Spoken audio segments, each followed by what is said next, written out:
when you go back to the deliberation room, you also get to use your common sense. And I encourage you to use your common sense when you think about why he said the things that he did, in the context that he did towards the positions of authority that were present. Not to mention, the whole entire time that he was stating those things, he was holding a camera in their face. Then, thereafter, went and posted it on YouTube. Use your common sense as to why he was recording that day. He wasn't there just recording a city council meeting. When you use your common sense and you look at the context and the way that he used it and the people that he directed it to, it was malicious. Again, he said it with his chest. Aware that there are city council meetings that occur? Yes. How often do they usually occur? Typically, it's twice a month on the first and third Thursday of the month. Okay. And are you present at these meetings? Yes. Okay. Are you present at all of them usually? Just about. And are the meetings televised? Yes. Where can where can an avid viewer find it? You can look on YouTube. We do stream it on the city's closed captioning channel, so Seaview. It is on our website as well, and I know during the meetings they televise it on social media.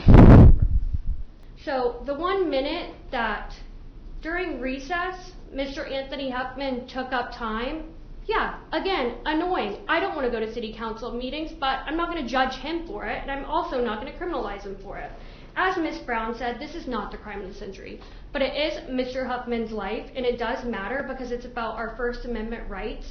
Just like Ms. Brown got up here and said to you guys moments ago. It doesn't matter. Why doesn't it? I don't know. But they sure as hell, heck, sorry, Your Honor. I apologize. I accept your apology. See? Private citizen, but I'm not right now. But the assembly not disturbed. I'll continue on.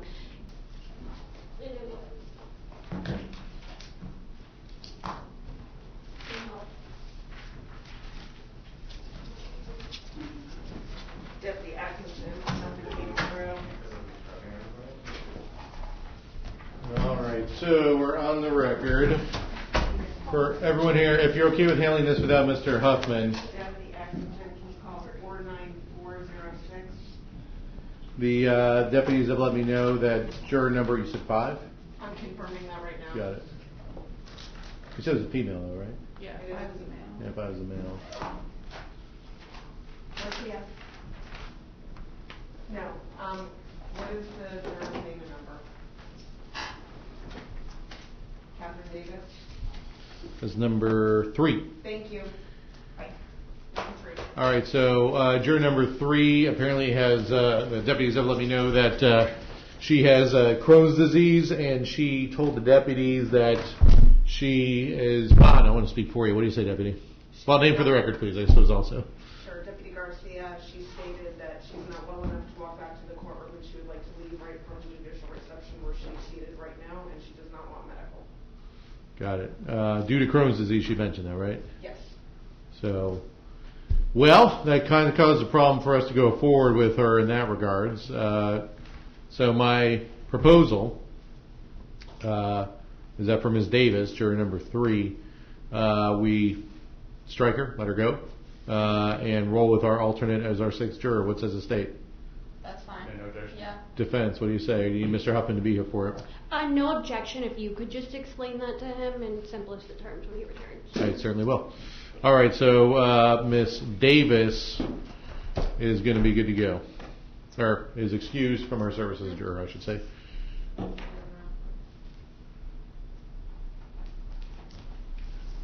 Garcia, Deputy We'll go off record. To be honest, I've never done this myself. Got it. We're on broadcast right now, so you got a couple minutes to figure it out. I'll step Okay. off, all right? Sounds good. Thank you, Your Honor. You're welcome. I don't say anything silly. We are on broadcast, all right? Okay. For both sides.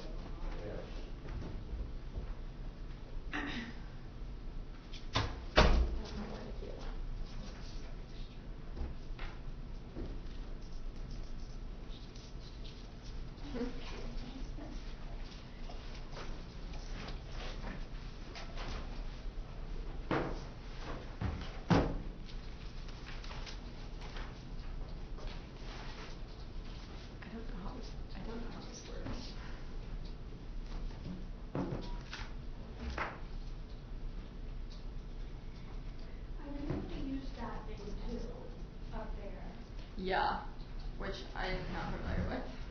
Only for like stuff.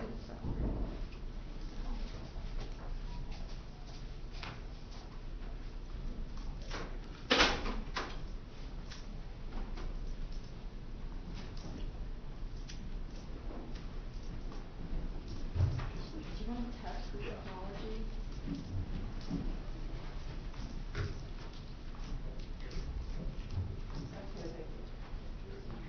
You're number 2, right? You're number 2? Yeah, number 2. Okay. You can have the microphone.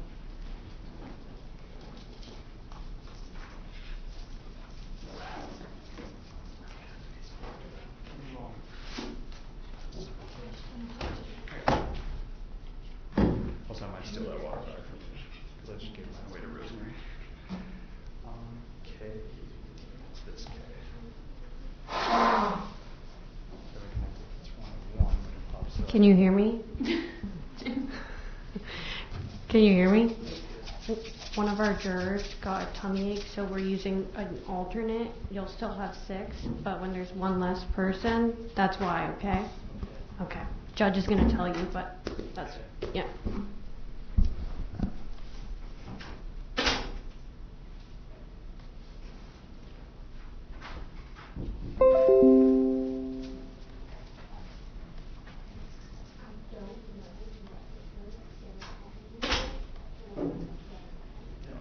need the Discord going. I'll give you a second. Is there anything I need to pre-mark or anything? Yes, I'm gonna give it to you in just 1 second. No worries. Just 1 minute.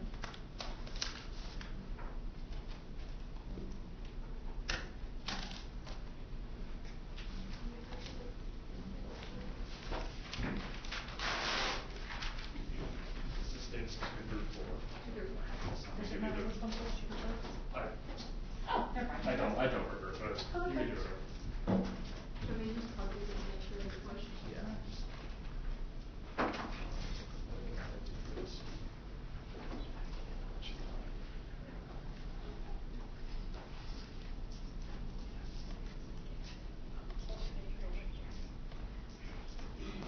I'm getting my...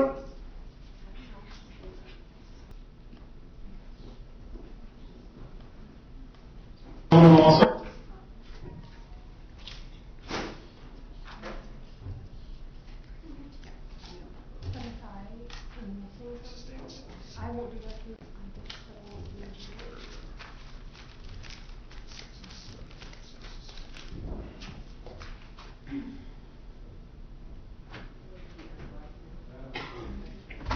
All rise, please. County Court's back in session.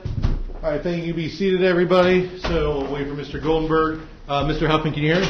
Yes, sir. All right, very good. So we addressed a matter that was of time sensitivity outside of your presence, because you weren't here yet, I should say. Not that you should have been. I told everyone to come back at 1:30. But with your defense counsel present, we had a juror who in the jury, well, not the jury room, even a judicial reception, juror number 3, Catherine Davis, did not, no one knew about this beforehand, but she stated essentially, I'm paraphrasing here, but had she has Crohn's disease, and I guess she's having a flare-up to the point where she couldn't physically continue, so she was excused as a juror.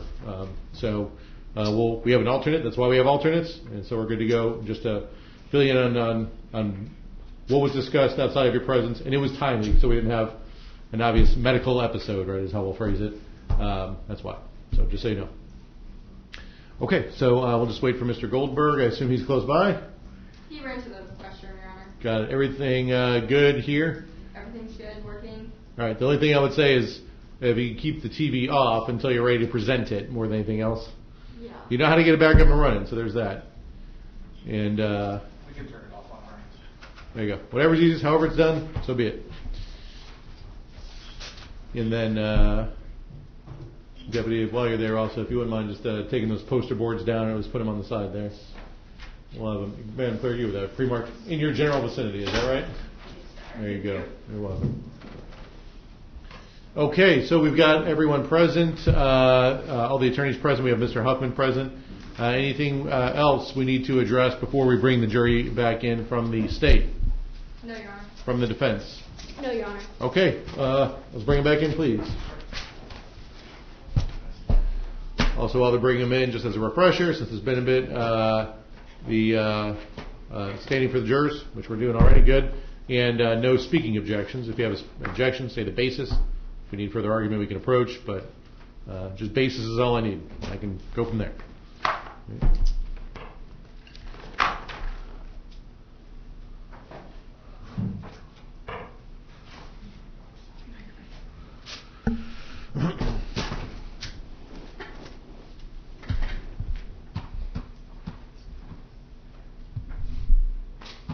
And again, a reminder for the attorneys for opening and such to speak into the microphone up at the lectern there, please.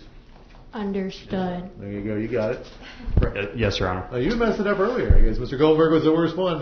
Not the worst one, but you were the first one, I should say.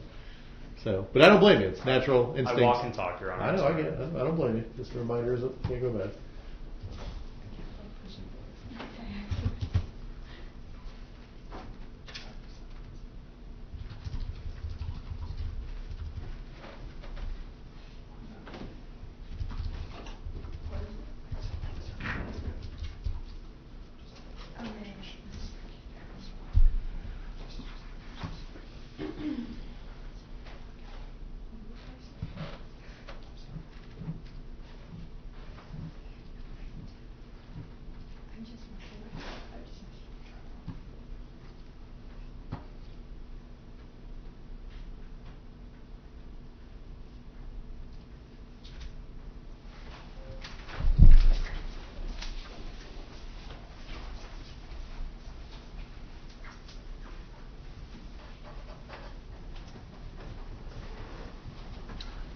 The jurors are present and being seated. And actually, we have excused one juror. So if you want the more comfortable chairs, which I'm sure Mr. Weesey would appreciate, Ms. Dougherty, if you want to come down to the front row here, then everyone can shift over.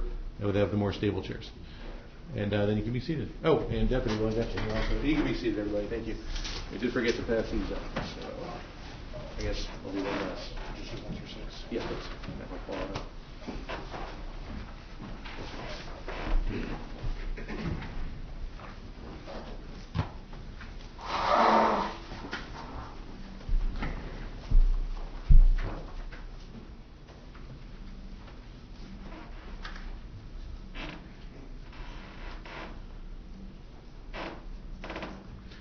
Okay, and there you go. Any issues during lunch anyone need to be aware of?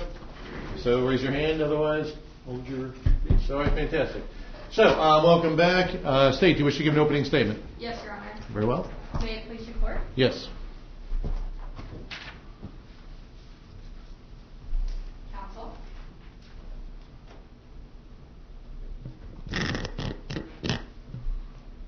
Members of the jury. Fuck the police. Fuck city council. Suck my dick. Fuck the police. Fuck city council. Suck my dick. Loud, repetitive, and disruptive. Ladies and gentlemen, today you are going to hear that the defendant did not only say those words at a Clearwater City Council meeting that took place on February 15th, 2024, but that he was a part of causing a disruption at that meeting. As you heard from Judge Simitovich and both attorneys during jury selection, the defendant is charged with interrupting or disrupting a lawful assembly. And I'm pretty sure we got everybody raised their hands, and you're probably thinking to yourself, what even is that? Why the heck is that a crime? Why are we here? And today, Mr. Goldenberg and I are going to prove to you beyond a reasonable doubt that the defendant's words and his actions that day were not only offensive, but unlawful. Criminal under Florida law. And now is the time that I get to kind of give you an overview of exactly how we are going to do that. So you're going to hear from 4 witnesses today. The first up is going to be Miss Rosemary Call, who is the Public Records Custodian and City Clerk of Clearwater. She was present that day at the meeting, and she was working. I encourage you, when she takes the stand, to pay very close attention to her testimony, because she's going to walk us through the rules of decorum and the procedures to follow at these types of meetings. She's going to explain that they are open to the public, that the defendant had a right to be there, and citizens can come and express their views, speak their minds during the public comment period. And she is also going to explain that there are proper procedures for doing so, rules that must be followed to speak your mind. She's also going to explain that there are violations and behavior that can occur when you don't follow those rules. She's going to walk us through all of that. And I encourage that when she explains the rules and the kinds of behavior that can violate those rules, you write some of them down in those notebooks that you were given. Because then we're going to hear from Sergeant Stiff and Detective Vangeli with the Clearwater Police Department. They were also on duty working that city council meeting. They're going to describe the defendant's behavior that day. They're going to tell us the profanities that he yelled at city council, the profanities that he yelled at law enforcement, the profanities he yelled at the mayor, and how it escalated so much that the mayor himself had to ask for the defendant to be escorted out of that meeting. You're not just going to have to take their word for it either. You're going to see all of this occur on video. We're also going to show you some photographs.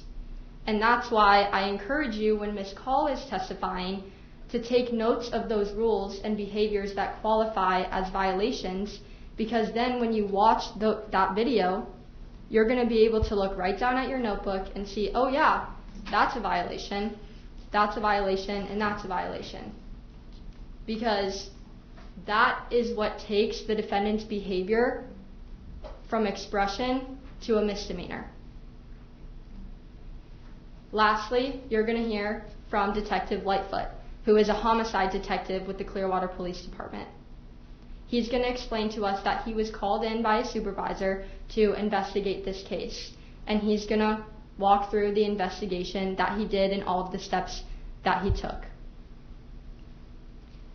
You're going to hear today that the defendant was not the only person who was present during this disruption, and that he wasn't even the one who initially started it. But I want to be very clear that we're not here today to determine the actions of anybody else other than the defendants. And just because he wasn't the only person there and may not have initiated all of this does not mean that the actions that he did himself did not contribute to that disruption and did not cause themselves a disruption.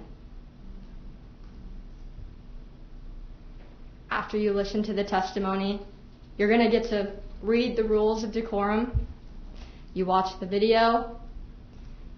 You will see that the defendant's behavior caused a disruption at the city council meeting on February 15th, 2024.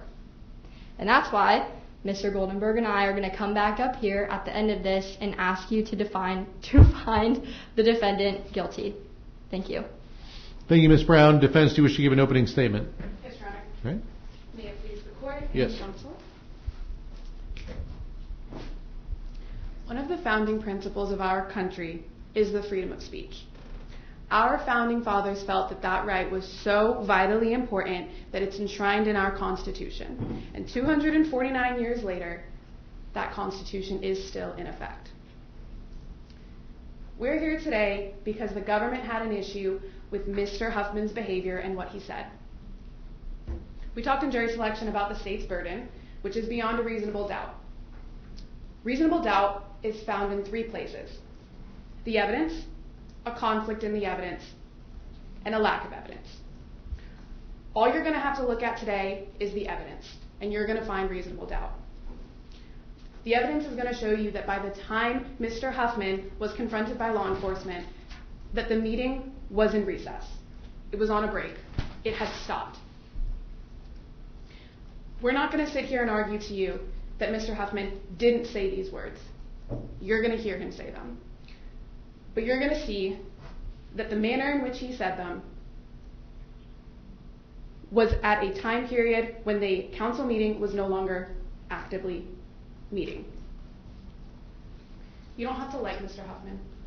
You don't have to agree with what he said or disagree with what he said. But you have to look at the law and look at the facts that you hear today. And we're confident that at the end of this trial, you're going to find Mr. Huffman not guilty. Thank you. Thank you, Ms. Evans. State, please call your first witness. Yes, Your Honor. The state calls to the stand Rosemary Call from the city of Clearwater.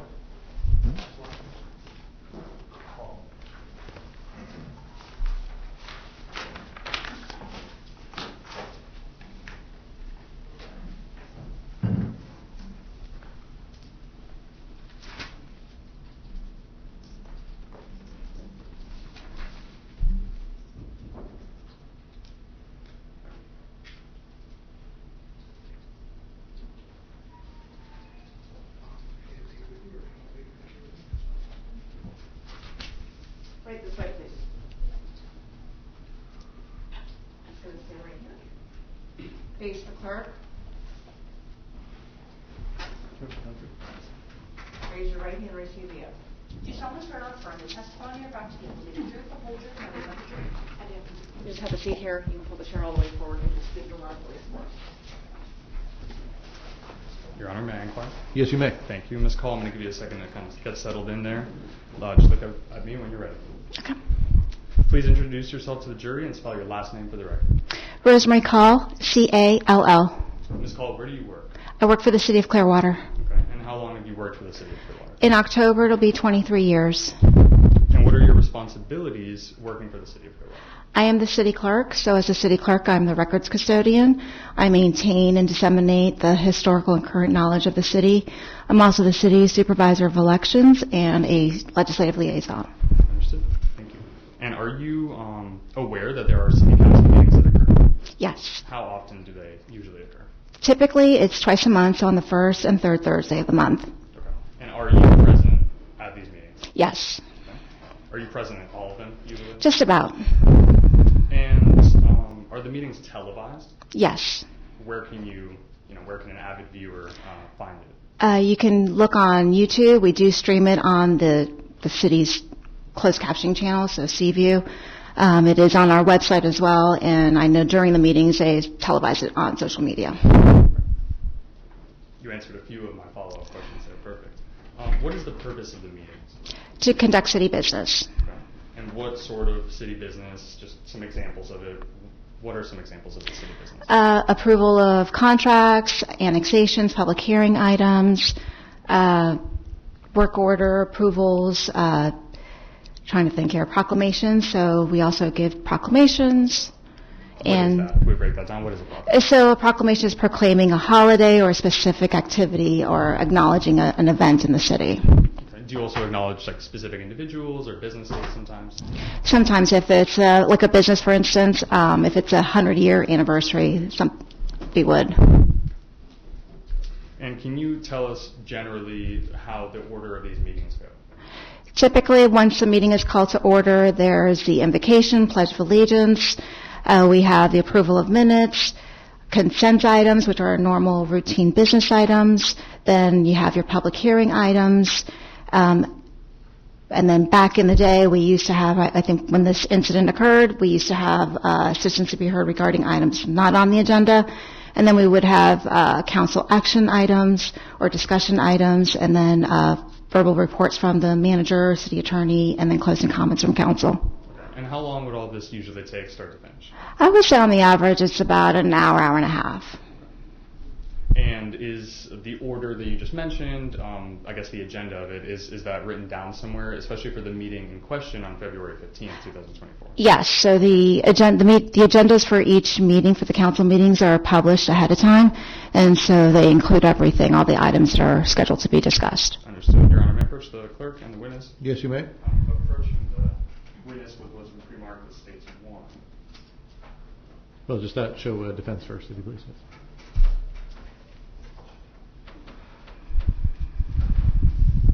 Ms. Paul, I'm going to hand you something. Do you recognize what I'm handing you? Yes, it's the agenda. That's what I was going to. And how do you recognize that that's what it is? The agenda has an agenda cover, and it gives the date, the time, and then the place. Thank you. Your Honor, this time the state would introduce into evidence. Oh, I'm sorry. Is this a fair and accurate depiction of the meeting agenda at the time of the meeting? Yes. Your Honor, this time the state would introduce into evidence states 1. Any objection? No objection, but if we could stay by the microphone. Yeah, that's what I was trying to, and I will say this for both parties, if you're discussing evidence need to approach, I will move my microphone so it's easier, okay? But yeah, so enter it in as exhibit number 1. And Ms. Call, is this, just for the jury to know, is this the agenda that we were just talking about where it has what you just said, the order that it goes in? Yes. And is there anything about this particular meeting that was maybe more important, not to say that all council business isn't important, but maybe something that stood out to you or to other council members? In terms of the agenda items, now the typical items, there were some public hearing items. Just what occurred or unraveled during the meeting is what makes it different. Okay, understood. Your Honor, Rich.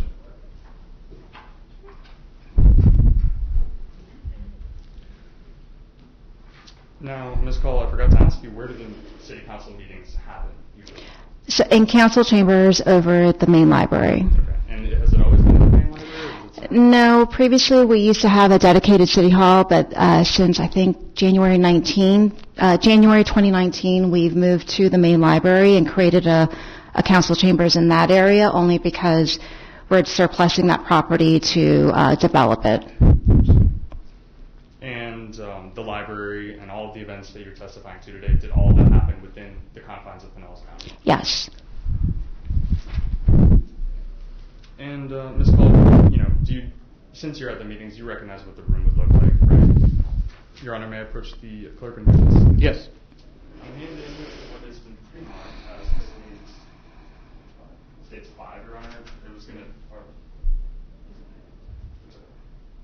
You make it 2. I think we changed it. Your Honor, is that okay for? Between so, you. states 2. So, Defense would object to this exhibit. okay, can the attorneys approach, please? And just bring that up, Mr. Goldenberg, also.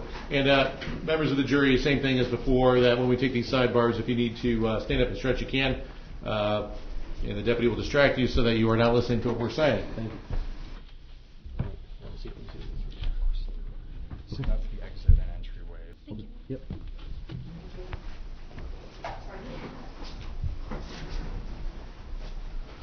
All right, Mr. Goldenberg, you may continue. And again, this is pre-marked. It says 5, but we're calling it 2 for states 2, correct? Yes, Your Honor. All right, very well. Ms. Call, does the room generally look the same for every meeting? Yes. Okay. And if I showed you a picture of the room, would you recognize it? Yes. Does everybody in the general audience, not city council members, does everybody walk through the same entry and exit area? Generally, the public comes through one entrance and then staff goes through another entrance. Okay. And are there signs posted at the entrance? I believe so on the outside of that door on the main library of the public, yes. Your Honor, may I approach the witness? You will, and again, Mr. Goldenberg, I will turn my microphone so you can speak for record purposes. Ms. Call, showing you what has been pre-marked as states 2 for identification, do you recognize this picture? Yes. And how do you recognize it? It's inside council chambers. Okay. And is it a fair and accurate depiction of the way the council chambers, this area of it, would look on the date in question, February 15, 2024? Yes. Your Honor, at this time, the state would introduce an evidence. States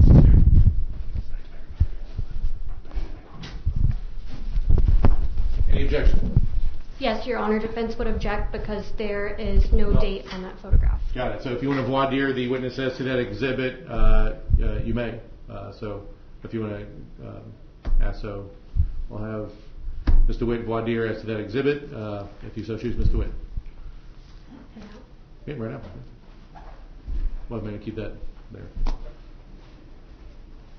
Can you tell us when that photograph was taken? That specific photograph? No. Can you tell us who took it? No. Can you tell us that those signs are up every day since February 15, 2024? They're always there in the back. So if we played a video of that date, both of those signs would be right next to each other. To the best of my knowledge, yes. One moment, please, Your Honor. Okay.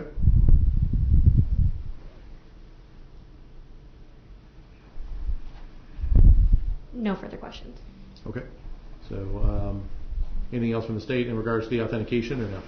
I don't think so. Okay, so based upon the testimony as being a fair and accurate depiction on the date of offense, I will admit states, what's been pre-marked as states 5 as states 2. We'll call it that way. There you go. All right. Ms. Hall, this photo right here. So defense just asked you a couple questions, but the main thing I want to ask you is these signs, are they always posted right exactly here, or are they just posted in the entry-exit way? In that area. Typically it's there. Sometimes they'll move it around, but it's usually right there. Somewhere in this general Yeah, in that general vicinity, correct. But it's not your testimony that it was exactly in that spot on the day. No. And so what are these signs? Uh, to go into too much detail. Mr. Gordon. Generally, I would call them the rules of decorum, what we expect individuals inside the chambers to behave. So civility, rules of civility. Understood. Thank you, Ms. Hall. So now I want to move on to a couple other things I was going to ask you. Your Honor, may I approach the clerk? You may.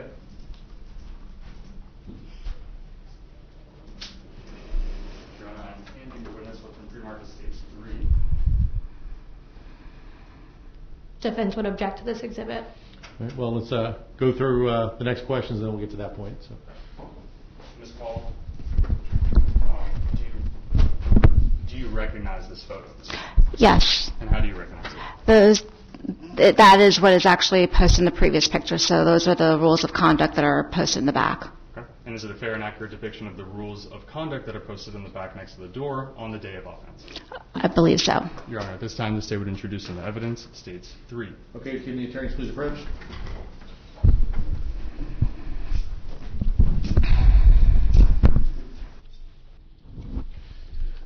So stage 3, oh, sorry, going broadcast here. Stage 3 is admitted in as stage 3. Ms. Hall, I'll give you this picture. Is that Okay. right? All right. If you could have the jury be able to look at it, I think it's perfect. So what is, just give us a general rundown of what the Pledge of Civility is and the rules of conduct as a whole. Ms. Hall. I would say is what the expected behavior of those attending or those inside. So the golden rule would be respectful, treat others as you would want to be treated.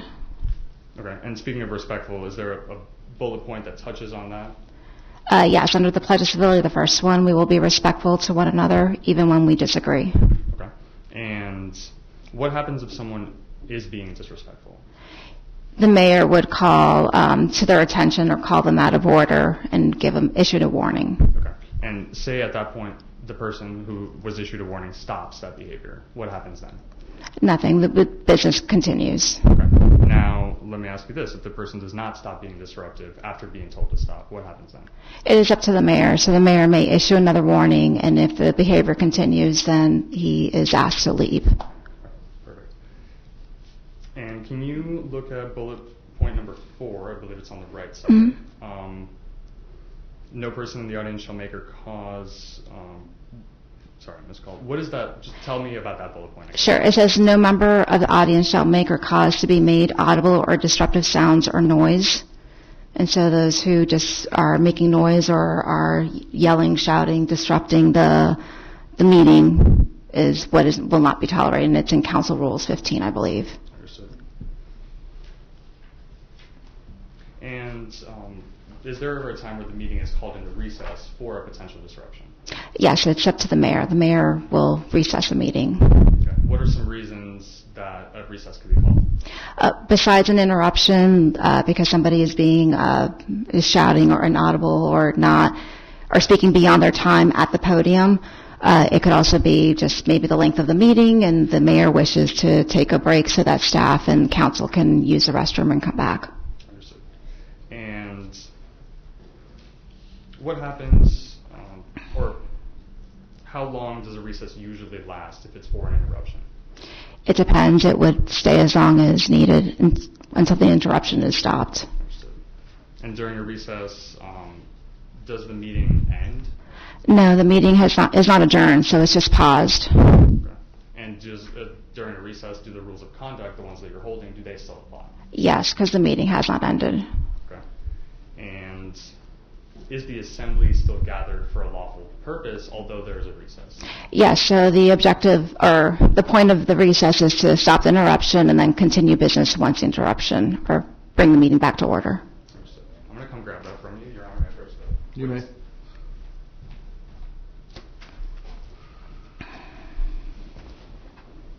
Your Honor, may I approach the clerk? You may. I am approaching the witness with what's been pre-marked as states 4. No objection. Ms. Call. Ms. Call, I'm handing you a photograph. Do you recognize what it is? Yes. And how do you recognize it? It's the other poster that is posted in the back of the chambers. Okay.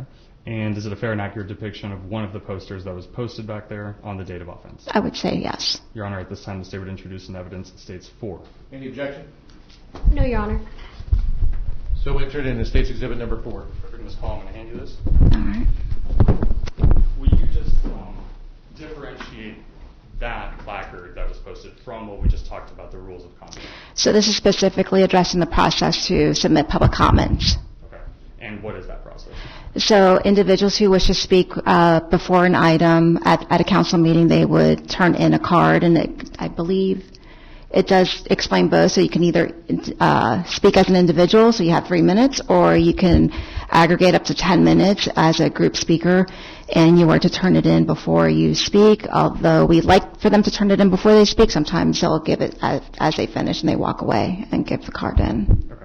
And does everybody that speaks fill out a comment card? Most of the times, not always. Do you still let someone speak if they didn't fill out a comment card? Yes. And to the best of your knowledge, did Mr. Huffman fill out a comment card? I do not believe so.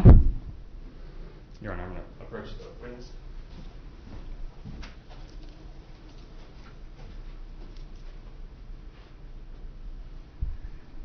So, Ms. Call, those were kind of the short version of the rules, is that correct? Mm-hmm.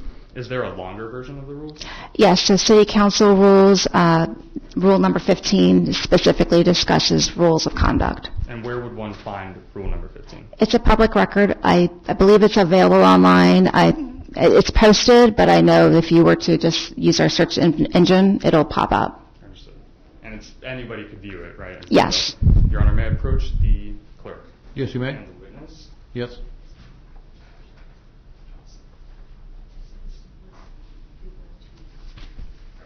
Your Honor, I'm approaching the witness and defense with those pre-marked as states 5.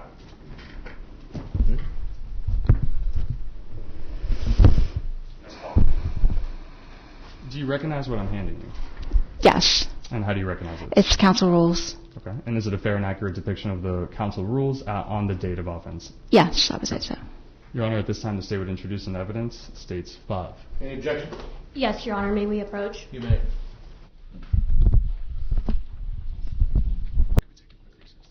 Okay. All right. Okay, so the objection is sustained at the moment. Deputy, we're going to take a brief recess, though. So members of the jury, we're going to take a brief recess. I think 5 minutes is good, State? Yes, sir. All right, so we're going to take about a 5-minute recess. So don't go too far. Leave your notepads where they are. Do not discuss the testimony amongst each other. And we'll see you again 5-ish minutes. We'll do our best, okay? You're going to follow. You guys can leave your notepads face down on their chairs and follow me.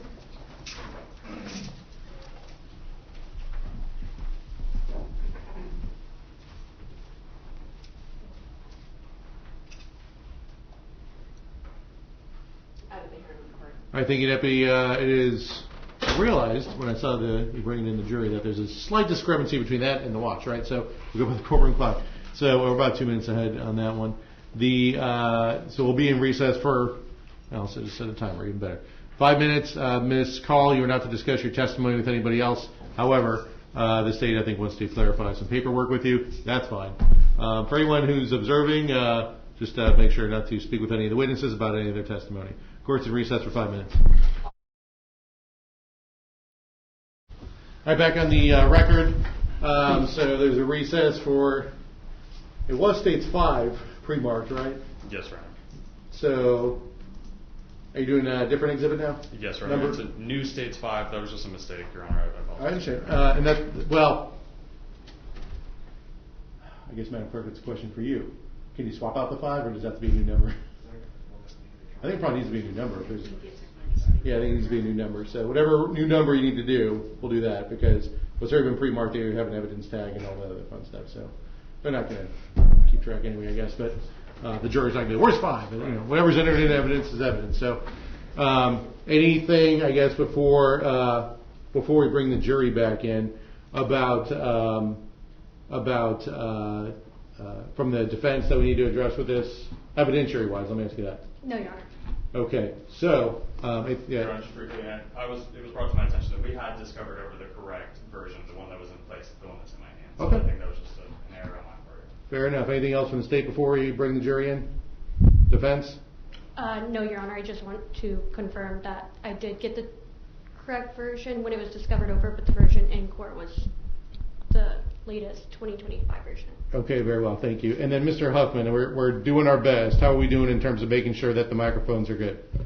I can hear good, but she keeps breathing into it sometimes. You're a little close to the microphone. I can't hear whenever someone else is talking. So, Ms. Call, that's fine. We can hear you fine in that regard, so you can sit a little bit back. That's okay, too.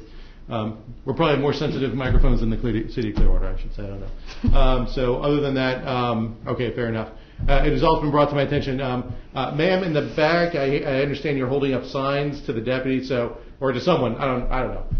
But you can't be holding up signs and communicating because it could be distracting to the jury. So you can observe, just not communicate. Okay.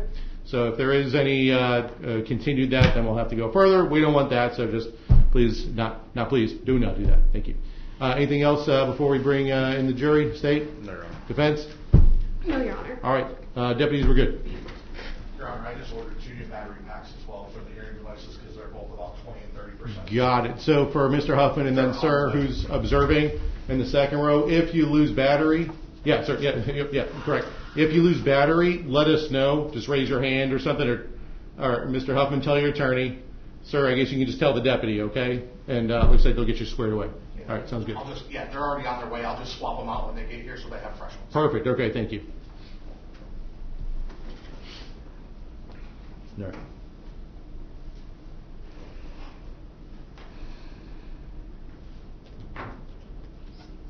Okay, so right now, so 10, is that what it's going to be? That's fine. All right. We'll do 6. Well, it's up to you. I'm okay with that. That's the next number, I think. Yeah, that one's good. All right.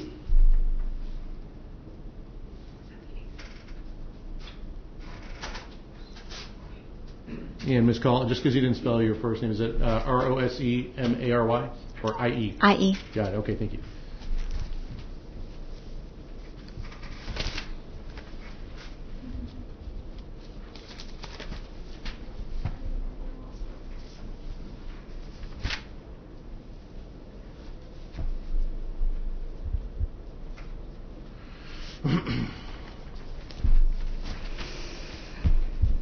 And Mr. Goldberg, you just a good job on staying by the microphone. If I forget, just kind of hint towards for the microphone purposes.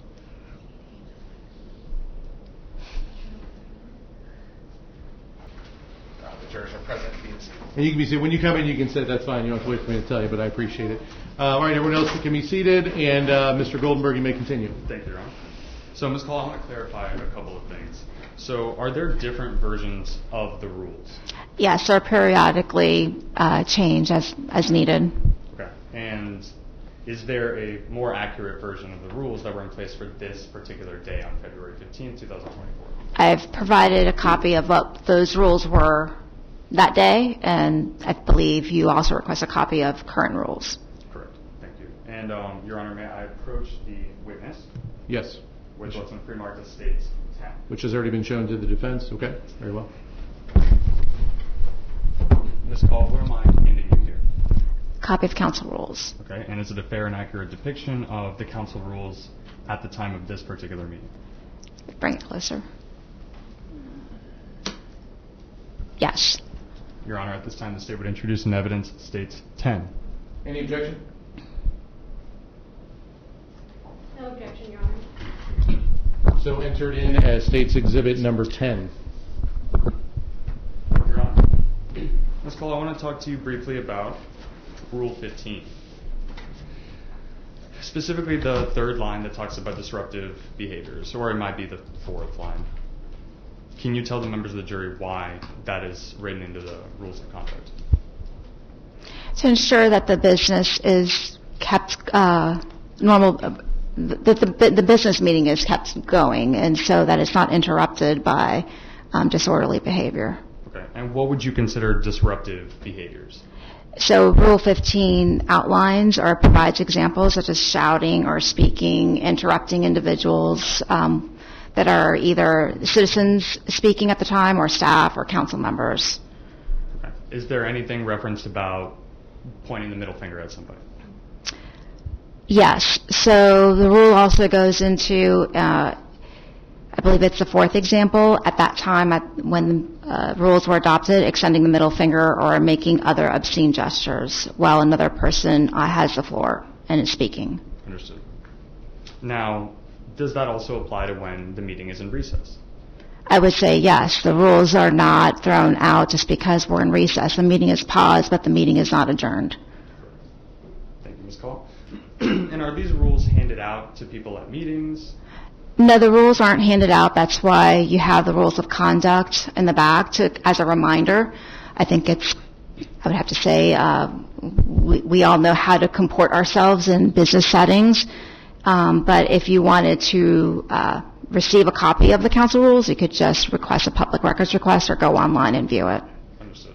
And you said, most people are kind of familiar with it, so although it's not handed out to every member of the audience, do people usually have trouble following the rules? No. Now, is there anybody on February 15, 2024 that had trouble following the rules? There were a couple individuals. Okay. Do you see one of the individuals in the courtroom here today? Yes. Can you point him out and identify an article of clothing? Mr. Huffman, he's wearing the glasses and the headphones. And he's got a blue tie and blue suit.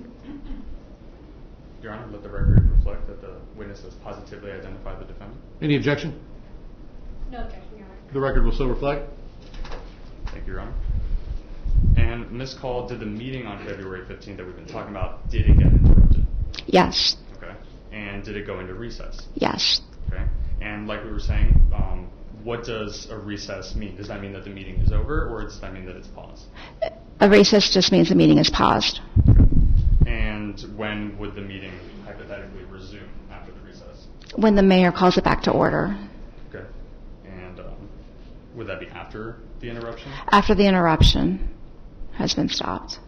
Your Honor, a moment to confirm? Yes. No further questions, Your Honor. Thank you. Any cross-examination? Yes, Your Honor. All right.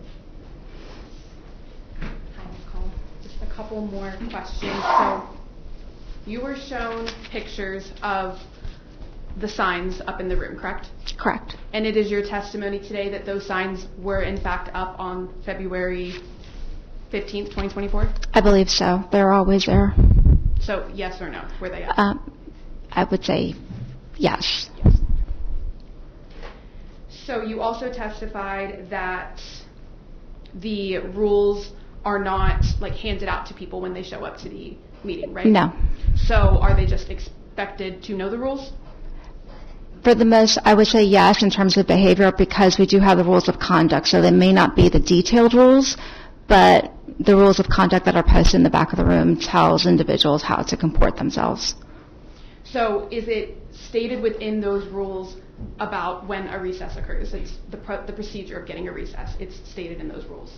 No, if you're referring to when the mayor calls an individual, no, that's in the detailed rules. Let me pause you for a second, Ms. Evans.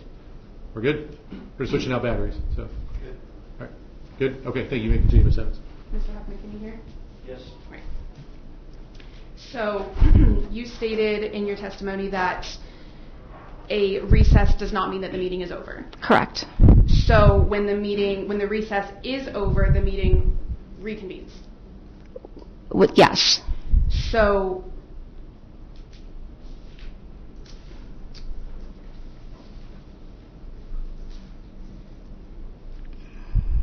the individual in question who caused the initial disruption, is that person in the courtroom today? Yes. Oh, not the initial disruption? The person who was at the podium who caused the recess to start. Are they in the courtroom today? No. All right. Moment to confirm, Your Honor. Yes.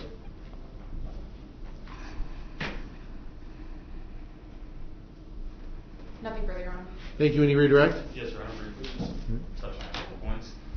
Ms. Hall, you were asked about a couple things. I want to ask you about those couple Sure. things. So you mentioned that the signs were up in the entry-exit way, but would you agree that they're not necessarily always specifically in the same exact place? Correct. They can move, but generally that area. That 10 to 15, 20 feet area, I guess, it could be anywhere within the door. Right? Yes. Around it. And the rules not being handed out to people, like you were saying, do most people comply with them anyway? You know, even though maybe they don't know about the specific nitty-gritty details of them. I would say yes, they do. They may not know the specific. Rule 15 is pretty long, but generally individuals know how to comport themselves. Okay. And who is the final decision maker as to like when a recess happens, whether it happens or not? Like who is that ultimate person? The mayor. Okay. And you are not the mayor? No. And although not the instigator, potentially, of the first disruption, did Mr. Huffman add fuel to the fire, so to speak? I would say the mayor did warn Mr. Huffman and issued him out of order. Okay. And after that happened, did he continue being disruptive? I believe so. That's why he was asked to leave. Okay. Your Honor, no further questions? All right, thank you. Is this witness released from her subpoena? She is, Your Honor. Defense? Yes, Your Honor. Okay, Ms. Cully, you're released from your subpoena and free to go. Thank you. Thank you very much. State, please call your next witness. Yes, Your Honor. The state calls Sergeant Jared Stiff from the Clearwater Police Department. Your Honor, I'm returning to the clerk. State's now.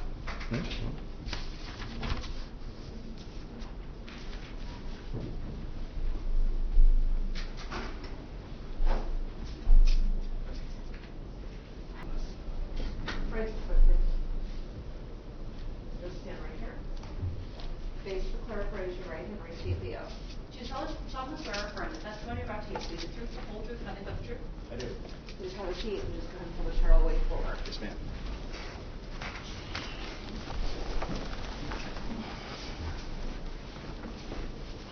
Sergeant Stiff, good afternoon. How are you? Afternoon. Thanks for being here. Will you introduce yourself to the jury? Spell your last name for the record. Yes, my name is Sergeant Jared Stiff, and last name is spelled S-T-I-F-F. Okay.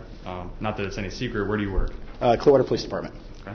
And how long have you worked there? 23 and a half years. Okay. Do you have any other law enforcement experience? No, just Clearwater. Okay. It's a good amount of time, though. Do you have any formal degrees or anything that you want to tell the jury about? I graduated from the University of South Florida with a criminology degree. And in what capacity do you currently work for Clearwater? I'm currently the training sergeant for our training, personnel and training unit. Okay. So does that mean you teach new recruits? Yes, our main function for the unit is to train the pre-academy hires before they go to the academy for a few weeks, and then we get them for 6 weeks after the academy before they start our field training program. Okay. And as well as doing in-service for the department 4 times a year. Understood. And what were your responsibilities back on February 15, 2024? Were you doing the same thing? No, I was the sergeant of what was then called the Downtown Bike Team. That has now been changed to the Downtown Community Policing Team. Okay. Since then. Is there any significance in the name change? No, they added another team at the time that I moved to the training unit.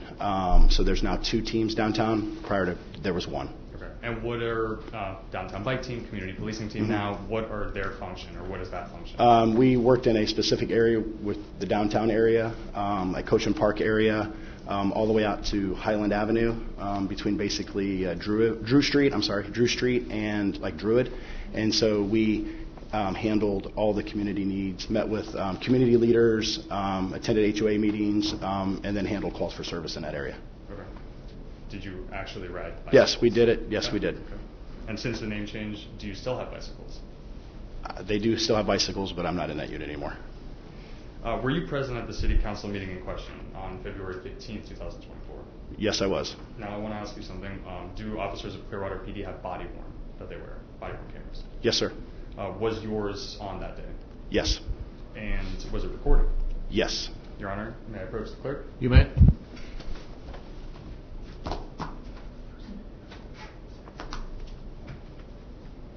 Your Honor, I'm approaching the witness. Well, to show the defense why you're showing the witness.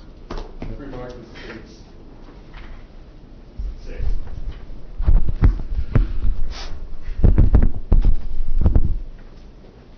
Sergeant, I'm going to hand you a disc. Do you recognize this disc? Yes. How do you recognize it? I viewed it, and those are my initials and the date that I viewed it. Okay. And is it a fair and accurate depiction of the way your body-worn camera looked like on the date in question on February 15th? Yes, it is. Okay. Your Honor, at this time, the state would introduce an evidence that states 6. Any objection? No, Your Honor. So entered in evidence that states exhibit number 6. Permission to publish, Your Honor? Granted. While they're getting that set up, members of the jury, is anyone here light sensitive at all, out of curiosity? Sometimes you turn it off and turn it on and people can have an issue, so, no? Okay, good.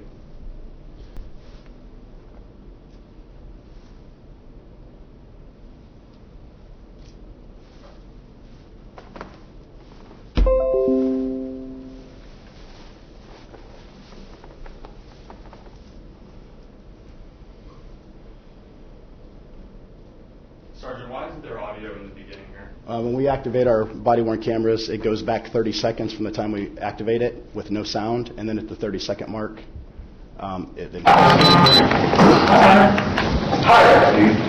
This is no different. This is going to be a second one. Mr. Taylor. I know, dude, don't. I'm getting my I'm stuff. just explaining to you that you're being... I'm getting my, just shut the front door. Leave me the front. This is.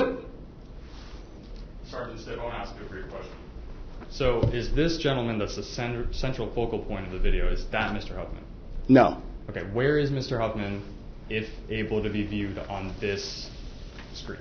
If you look at the subject that's directly in front of me, over to the left of about where his waist, the subject's waist is, look straight over to the left where like the divider of the room is. Mr. Huffman is the gentleman that's on the left of those two subjects standing where like the divider is of the room if you were to bring the partitions across. He's standing directly there on like there's 3 people on the wall, he'd be the middle one. Your Honor, may I ask the witness to step down and just point to Mr. Huffman? Yes, and then Sergeant, if you could just speak as loud as you can because we need microphones for everyone to be able to hear, so as best you can. Just a quick point, Sergeant. You can go back. This is Mr. Huffman right here. Okay. And do you notice anything about his appearance, how he's standing? Is there anything? He has a tripod camera that he's filming directly in front of him, and he has his sunglasses on. Okay. Is that person sitting in the courtroom today? Yes, he is. Can you point him out, identify an article? He's sitting at that table there on the left. Okay. Thank you.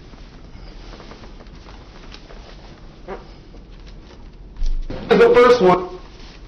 The second one. Tonight, if you refuse to I'm leaving right now, dude. What are you talking about, dude? And try not to make any more distractions, please. Shut up. Don't talk to me. I won't say nothing. That's how it is. You don't talk to me.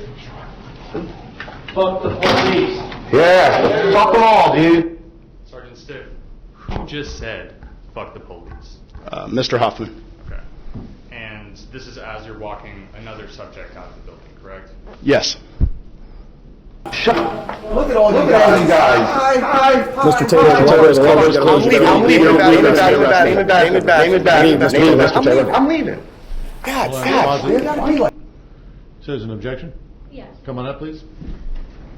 All right, objection is overruled. Sergeant Stitt, well, we have a second and it's paused. So as you leave the hallway, is there anything that you're still hearing? I mean, can you hear the room behind you? I could hear the noise in the back, as in like the last statement. That happened just as I was at like the threshold of the door to step out. I could hear that as I was exiting. Okay. But then I continued down the hallway with this subject because the council meeting is held in the library currently, and when the library is closed for public use, if someone has to be removed from the meeting, they are no longer allowed to stay in the building. So they would have to be escorted to the door so they could exit because the library is closed. Okay. And do you remember, I mean, we're about to see it, but approximately how long it took you to deal with Mr. Taylor and then return to the room? Just enough time to walk maybe 100 feet and then turn around and come right back. And while you were walking there and back, were you able to hear Mr. Huffman in the room at all? Not once I got away from the doors because the doors were closed. It was just when I was exiting I heard the commotion or the verbiage. So you knew something was still going on back in the room, right? Even though Yes, sir. You gotta be like that, Steven. You don't have to be like... I didn't even serve you a friggin' lawsuit, but now that you're doing this, because I got a second one now, because you just kicked me out again, I will give you, and I can't wait to depose all of you. Look, there's like friggin' 9 of y'all in here for what? Also, Banks, can you make sure that you guys have any alphas? Yeah, I gotta go outside and fucking take me.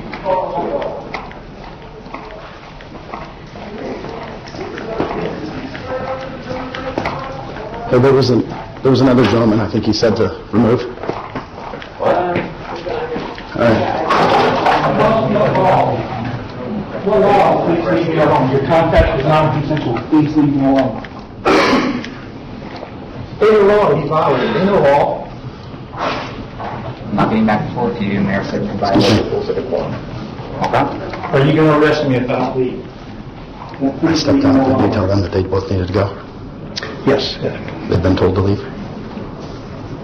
No, you directed the person in the blue shirt and the person in the right to leave? Okay. Same thing. All right, here's the deal, gentlemen. You've been issued a trespass warning. If you refuse to leave, you will be arrested. Fuck the police. I'll write it up when I put out.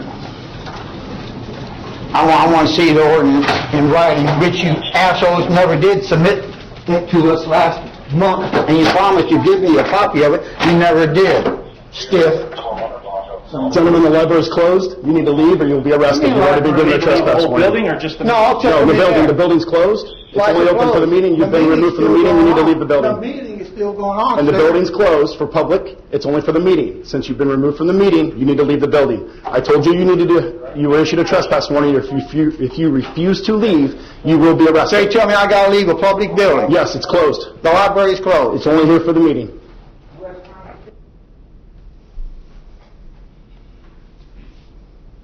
Sergeant, were there officers still present in the room while you went to excuse Mr. Taylor? Yes. Okay. And all the officers that we saw there, was that a part of your team? Yes. Okay. How many officers would you say were present under you that night? Approximately 7.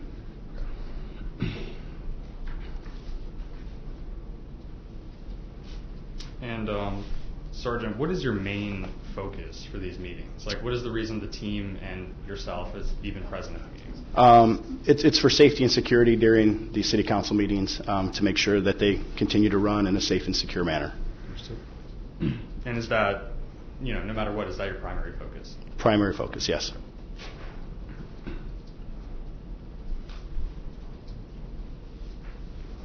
Your Honor, want to take a break? Yes.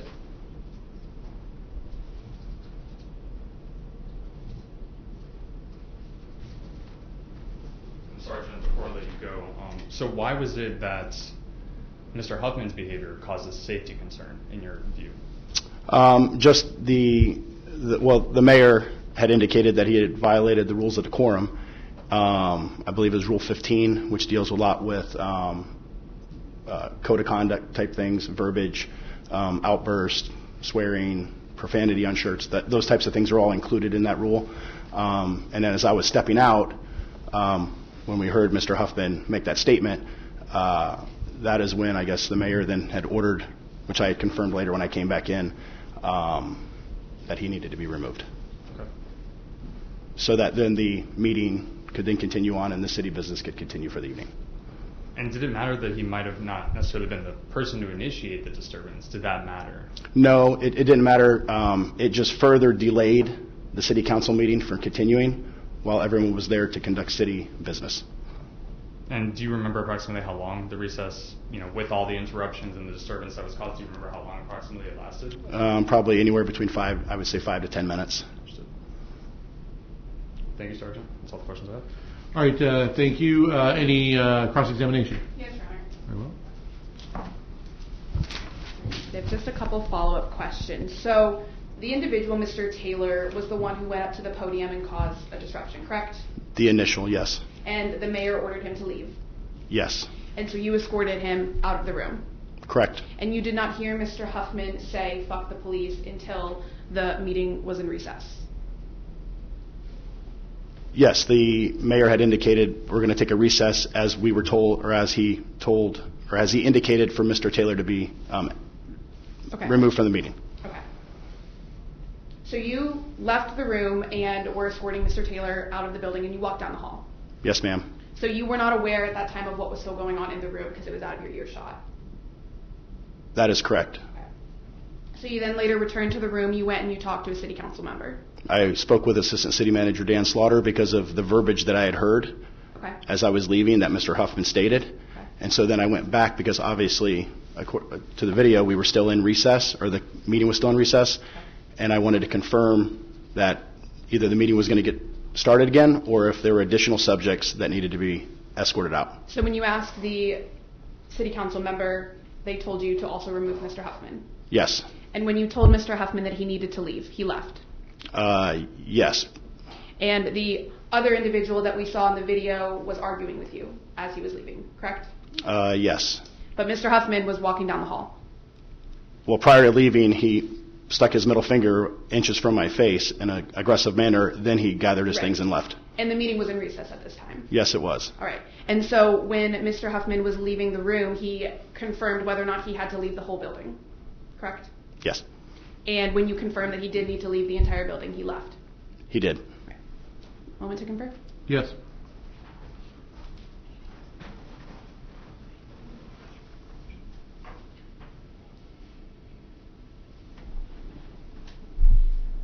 Nothing further, Your Honor. All right, thank you. Any redirect? Your Honor, may we briefly approach? You may.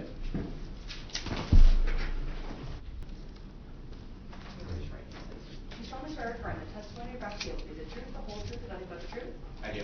We'll just have a seat right here and just pull the chair all the way forward. Absolutely. Thank you.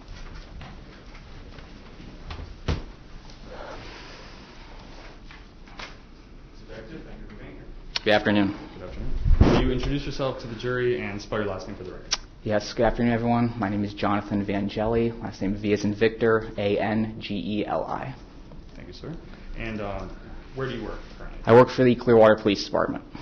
And how long have you worked there approximately? Since September 2021. Okay. And do you have any other law enforcement experience besides Clearwater?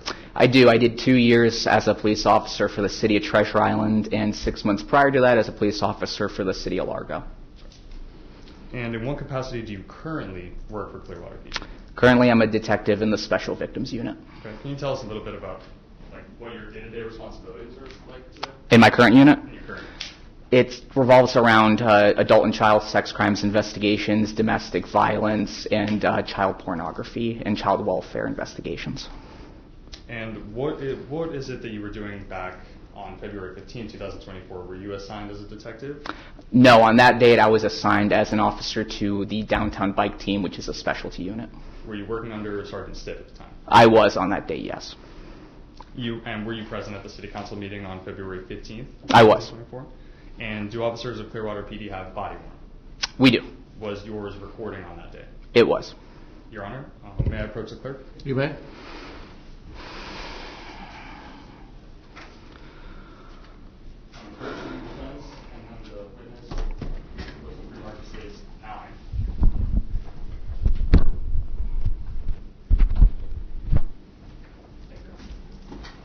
Detective, I'm going to hand you a disc. Do you recognize this disc? I do. How do you recognize it? Show it to me as evidence, and I signed My initials and date. Okay. Is it a fair and accurate depiction of the way your body-worn camera looked like on February 15th, 2024? It is. Your Honor, at this time, the state would introduce an evidence. States 9. Any objection? No objection. So entered in as State's Exhibit number 9. Permission to call the trial. Granted.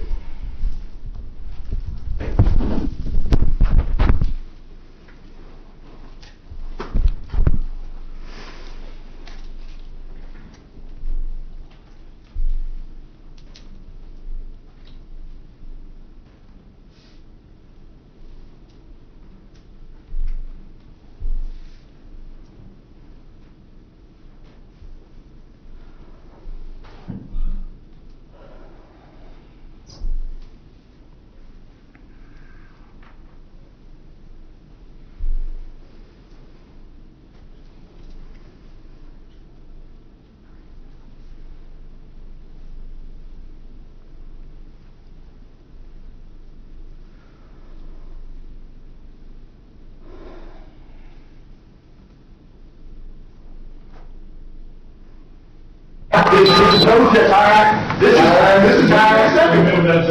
Time. I know, I'm getting my stuff, Steve.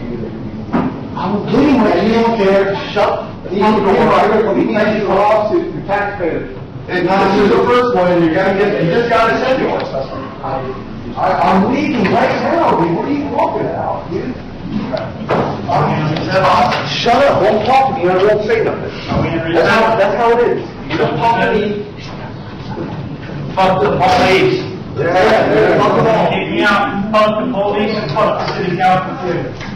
Who just got from the suck my dick. Who just got from the Hey, don't stop. You got women in there. Thank you. free speech. So I'm not going to cram out where it doesn't feel good, buddy. Go ahead. You making a threat? So we have to You making a threat? That's a promise. You know what a promise is? Well, get up and do something. Speak, I can't hear you. Okay. Why do I have to leave the meeting? It's in recess. You know what women are? There's no decorum when it's in recess, correct? When it's in recess, there is no decorum of code of conduct, correct? Do you know that? Sir, You don't understand that? No, I'm not getting into it with you. I'm going back and forth. Are you threatening me? I never threatened you. Okay, so I'm free to stay here. Is that what you're I'm saying? not getting into it with you. The mayor asked you to leave. Okay? Are you going to arrest me if I do not leave? I never said I was going to arrest you. Okay, please leave me alone. Your contact is non-consensual. Please leave me alone. State law, he violated, ain't no law. I'm not getting back and forth with you. The mayor said you violated the rules of decorum. Okay? Are you going to arrest me if I don't leave? No. Then please leave me alone.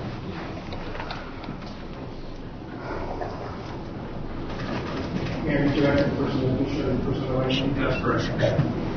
Same thing. All right, here's the deal, gentlemen. You've been issued a trespass warning. If you refuse to leave, you will be arrested. Up the police. I'll write it up when I get out here. I want to see the ordinance in writing, which you assholes never did submit it to us last month, and you promised you'd give me a copy of it, you never did. Still. Gentlemen, the letter is closed. You will leave and we'll be arrested. You close the whole building or just the... No, I'll tell you the building's closed.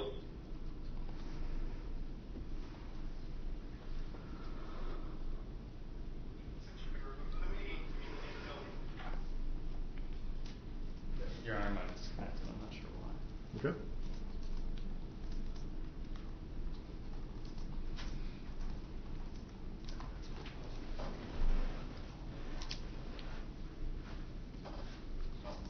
Detective, Yes, sir.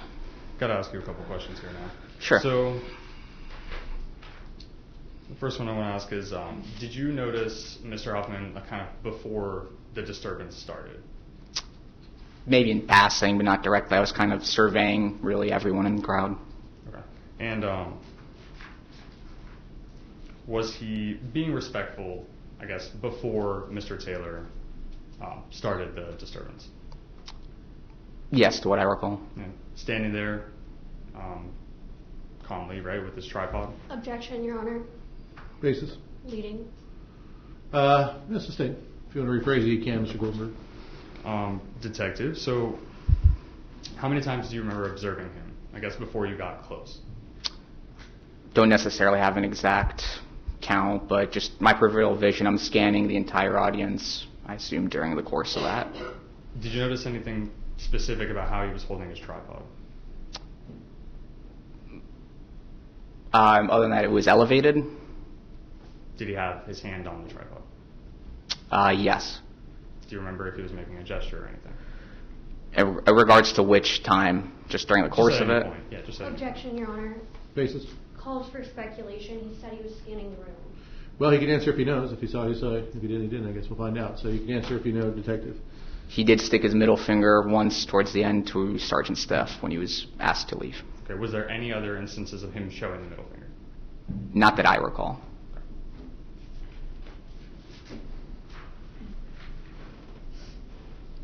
And when did you realize that Mr. Huffman started becoming a problem? He yelled a couple expletives, and the mayor asked him to leave. Did he stop after he was told to stop? Stop what exactly? The disruptive behavior. Well, when I got up to speak with him, he was more engaging with me, so I guess you could say he stopped yelling it out to other people as he continued to engage with me until Sergeant Stiff came inside to escort him, and he stuck his middle finger. And here's a question. I mean, was Mr. Huffman being respectful to the city council? I would say no, just given on the expletives and the middle finger gesture. Was he being respectful to other members of the audience? I would say no, based on what I just stated. Was Mr. Huffman ultimately excused from the meeting? He was ultimately, yes. Okay. Not initially, but eventually. And he wasn't the first person to be excused? Correct. Okay. Did you personally help remove Mr. Huffman? I did. And what is your kind of primary focus working under Sergeant Stiff at the time? What was your guys' primary focus of being at the meeting? So in the context of the meetings, it's primarily safety, security of the council and the public attending the meetings. Want to confer, John? Yes.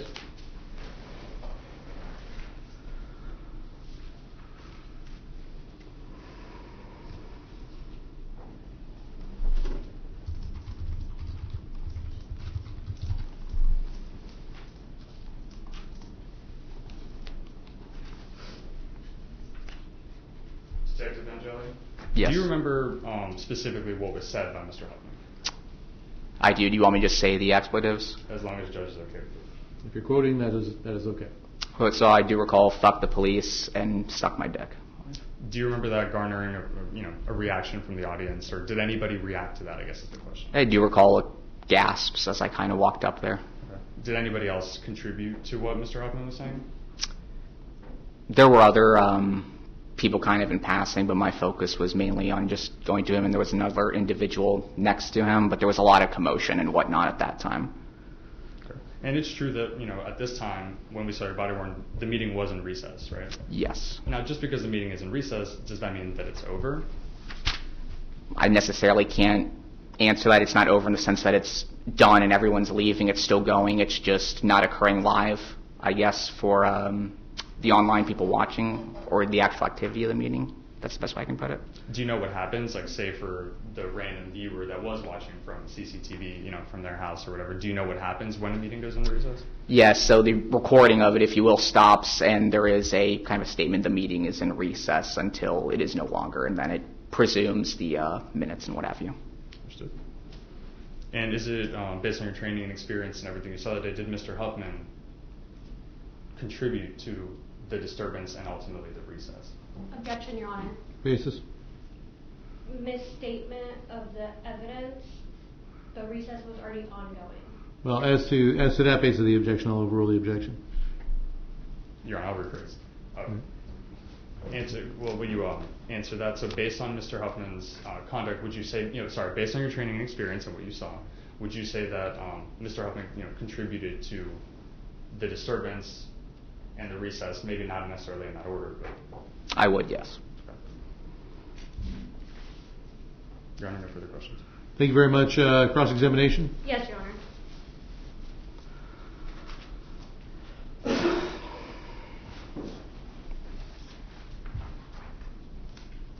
May I inquire? You may, yes. Detective Vangeli, am I pronouncing that correctly? Yes, ma'am. Thank you for being here today. I want to discuss your brief involvement with this case and Mr. Huffman. Yes, ma'am. You interacted with Mr. Huffman on February 15, 2024. I did. For about 60 seconds. I'm not sure the exact minute of that, but it was brief, a minute or two, I'd say. No more than 2 minutes. Are you talking about like the entire duration of just when I spoke with him or walking him out? Your interaction with him. I would say probably about 1 to 3 minutes from when I initially went up to him and then escorted him out.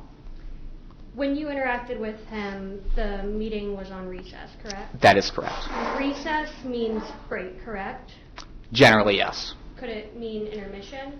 So in the context of how the city council applies it, I don't necessarily know how they phrase it, but I was just told, hey, it's in recess, the meeting at that time is stopped. So I don't know necessarily their intention of how they word that, if that makes sense. So you'd agree the meeting was stopped?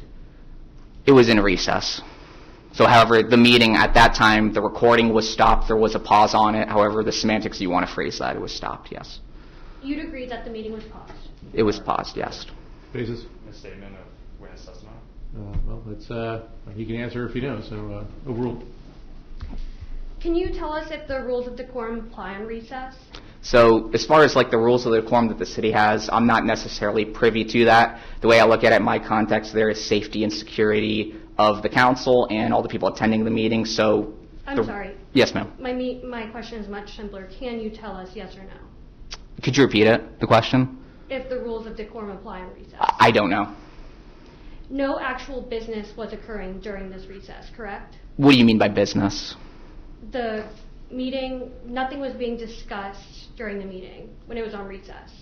No official business, sorry. I mean, really, my communication was just with the defendant. I know the recording was paused, but as far as what the staff and the business, if they continued or stopped that, I don't know. It was on recess because of the behavior of someone else, correct? I believe initially it was from another individual, yes. Who was at the podium? Yes. And then they had an outburst. I don't exactly recall how it went in necessarily in that manner. I know initially one male was ejected and then everything was just kind of fluid and quick moving after he was ejected, leading into my interaction with the defendant. You just watched your body camera footage from that evening, correct? Yeah, I did. And you'd agree with me that the person causing the initial outburst on your body cam, we could see him at the podium? We could, yes. And Mr. Huffman was off to the side during this time? He was. And the person who had an outburst at the podium was asked to leave? Yes. And the meeting was put on recess? Yes. And at this time, Mr. Huffman was not at the podium? He was not at the podium, no. He wasn't in the way of other viewers? I can't necessarily attest to that. I was sitting in the back. I don't know if he blocked anyone or not. Scanning the room? Correct. This was a brief interaction, you'd say? My interaction with him? Yes. Yes. And he said, fuck the police? He did. Would you consider fuck an offensive word? I would. I know it's probably subjective, but I would say so. It's an expletive. Do you ever curse when you're not in uniform?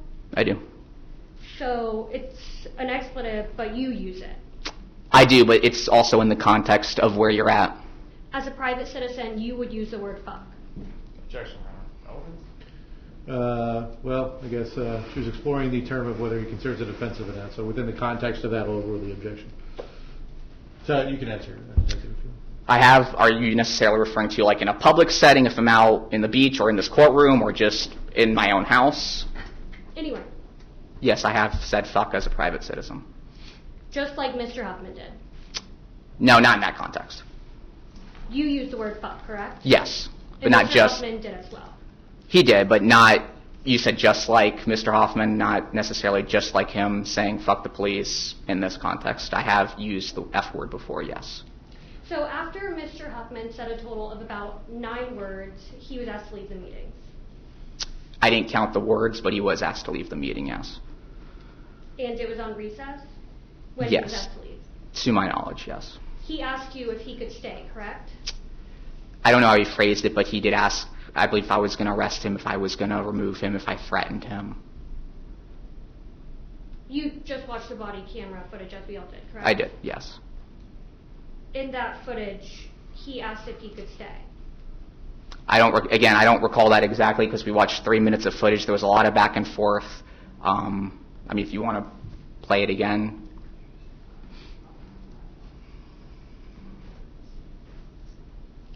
When Mr. Huffman was asked to leave, he left, correct?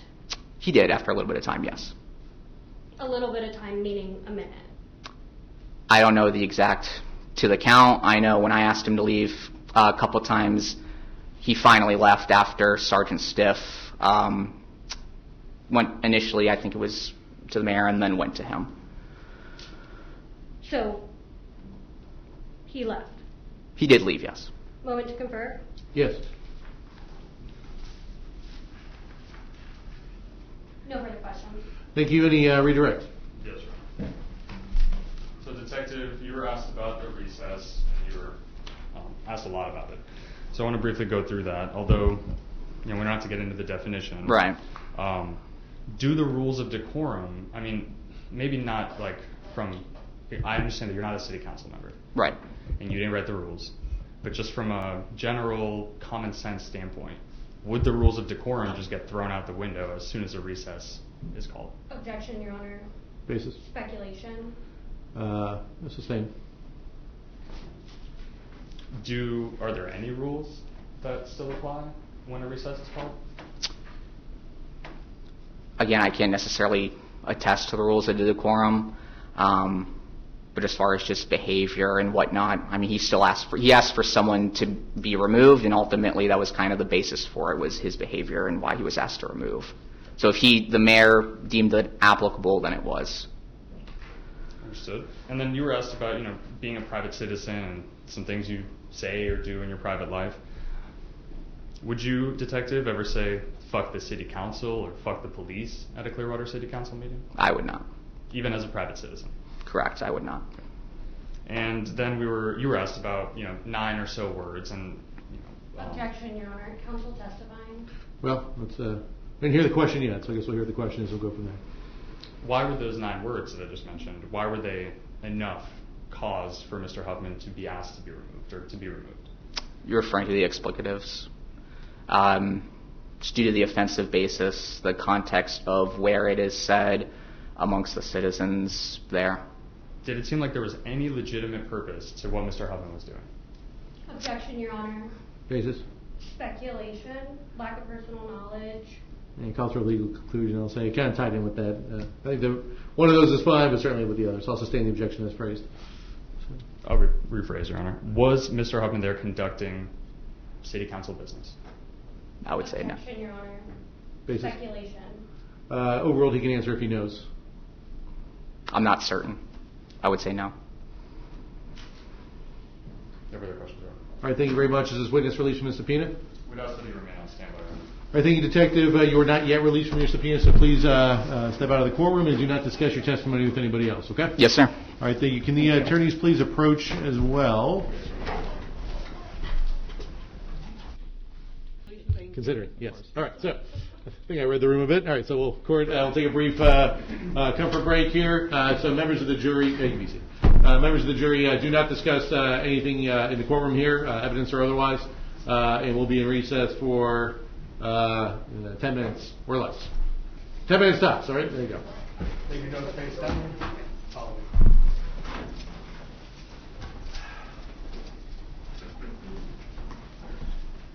Thank you.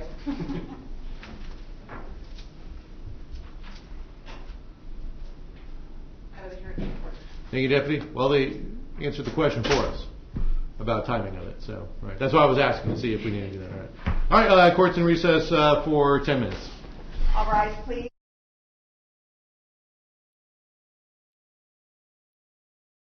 All right, you can be seated, everyone. Okay, so you ready to call your next witness? Yes, Your Honor. We're going to recall Sergeant Stiff. All right, well, let's wait for the jury's back in, I suppose, but just whether you're ready. But say anything before we bring the jury back in? All right. Defense. I am curious, have we decided what definition of maliciously we're using for the jury instruction? Not yet. Okay. We'll get there. We'll get there during the charging conference. Okay, perfect. See what the rest of the evidence We'll show. shows. Right. And Or I'll- not show. We'll get there.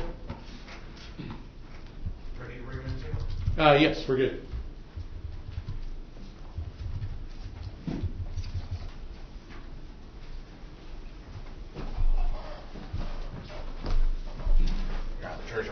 been seated. All right, thank you, Deputy. You can be seated, everybody. State, please call your next witness. Yes, Your Honor. The state recalls Sergeant Stiff.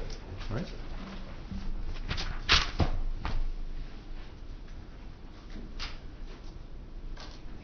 Sergeant Stiff, please.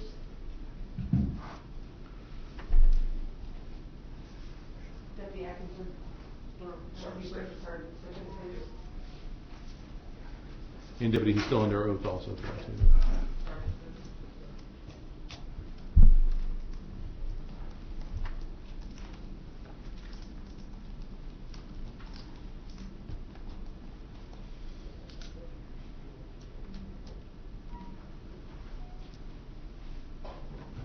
You were previously sworn.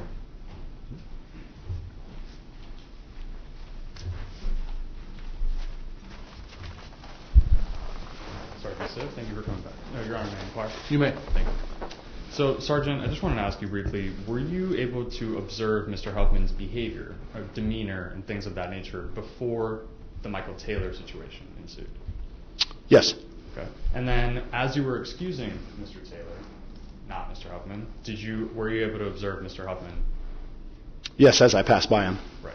And was there anything unique about how he was standing, how he was holding his tripod potentially? Just in a manner where he just had his equipment with him, looking at the city council and the mayor. Understood. Your Honor, may I approach the clerk and witness? You may. I'm approaching the clerk and the witness who votes in free markets 7 and 8. 7.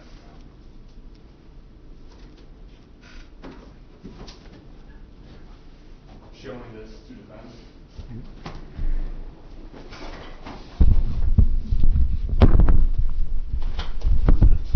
Sergeant Stiff, can you see this picture? Yes, I can. Do you recognize this photo? Yes, that would be from my body cam video. Is it a fair and accurate depiction of a screenshot taken from your body-worn camera on the day in question? Yes, it is. Your Honor, at this time, the state would introduce into evidence the state's 7. Any objection? No objection. All right, so entered in the state's exhibit number 7.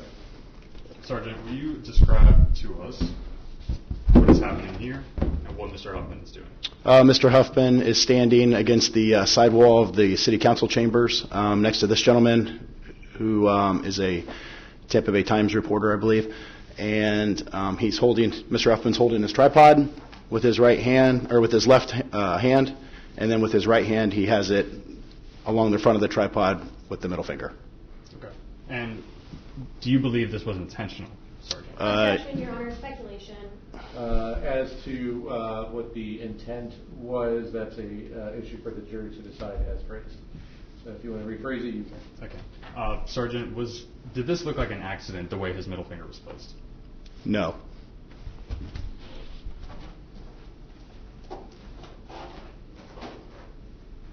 Your Honor, I'm grabbing state's 8. Showing his defense. Approaching the witness. Sarge, can you see that? You lift up a little bit? Yeah. Yes. Now, how do you recognize this? I recognize this from when I was escorting or walking behind and directing Mr. Taylor to leave the city council meeting as I passed by Mr. Huffman. And is this a fair and accurate depiction of the way a screenshot of your body worn would look like of this incident on the day in question? Yes. Your Honor, at this time the state would introduce into evidence state's 8. Any objection? No objection. So entered in the state's exhibit number 8. Sergeant Stiff, briefly, I know probably similar, but can you describe what the jury should be focusing in on in this photo? Mr. Huffman producing his middle finger underneath his camera. Thank you, Sergeant. Returning the clerk. No further questions, Your Honor. Any cross-examination? No, Your Honor. Okay, is this witness released from the subpoena? Yes, Your Honor. Defense? Yes, Your Honor. All right, Sergeant, you are released from your subpoena and free to go. Thank you, sir. All right, thank you. State, please call your next witness. Your Honor, the state calls Elliot Lightfoot, Detective Elliot Lightfoot.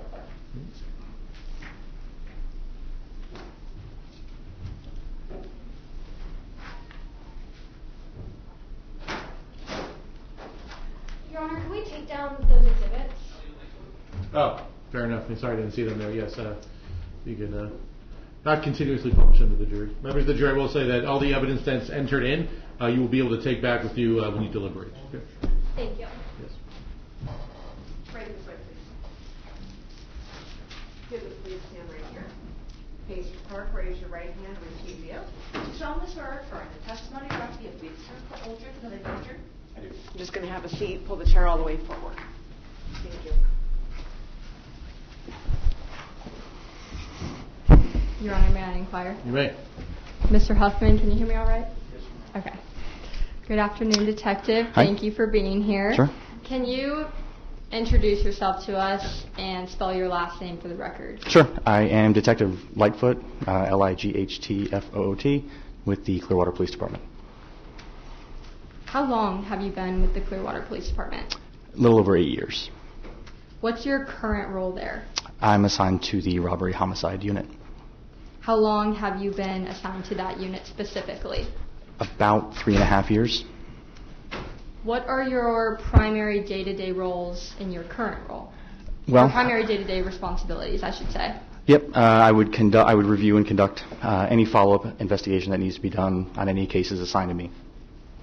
Prior to being in your current unit, did you have any prior positions with Clearwater Police Department? I did. Prior to being in robbery homicide, I was assigned to the burglary unit as a detective in that unit. Prior to that assignment, I was on a street crimes unit for approximately 3 years. And then before then, I was just a patrol officer. And how many years would you say you have investigating different types of cases? Maybe a little over 4 in investigative, combined with burglary and the robbery homicide unit. As a detective in the homicide unit, are you exclusively only allowed to investigate homicide cases, or No. can you investigate others? We are expected to investigate all kinds of cases. What other types of cases have you investigated? Well, formally it's the robbery homicide unit, but we're also responsible for things like aggravated assaults or written threats to kill, bank robberies, aggravated assaults, aggravated batteries, suicides, all kinds of cases.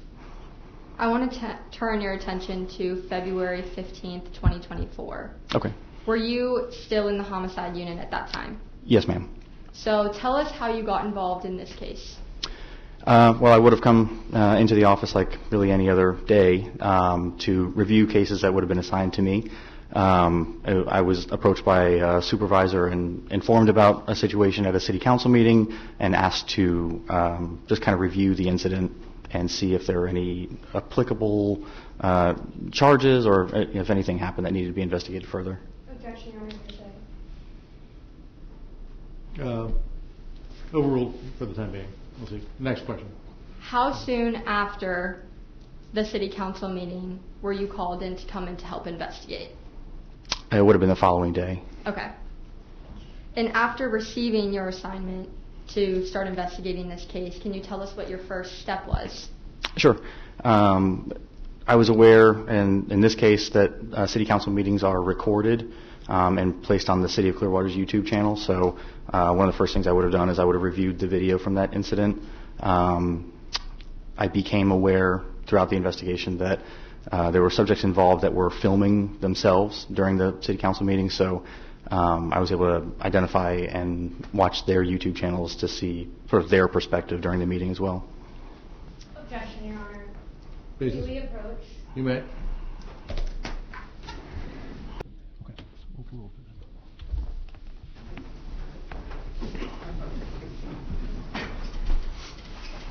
All right, you may continue, Ms. Brown. Thank you, Your Honor. So, Detective, during your investigation, did you become aware that the defendant had posted a video from the city council meeting on YouTube? Objection, Your Honor. May we approach? You may.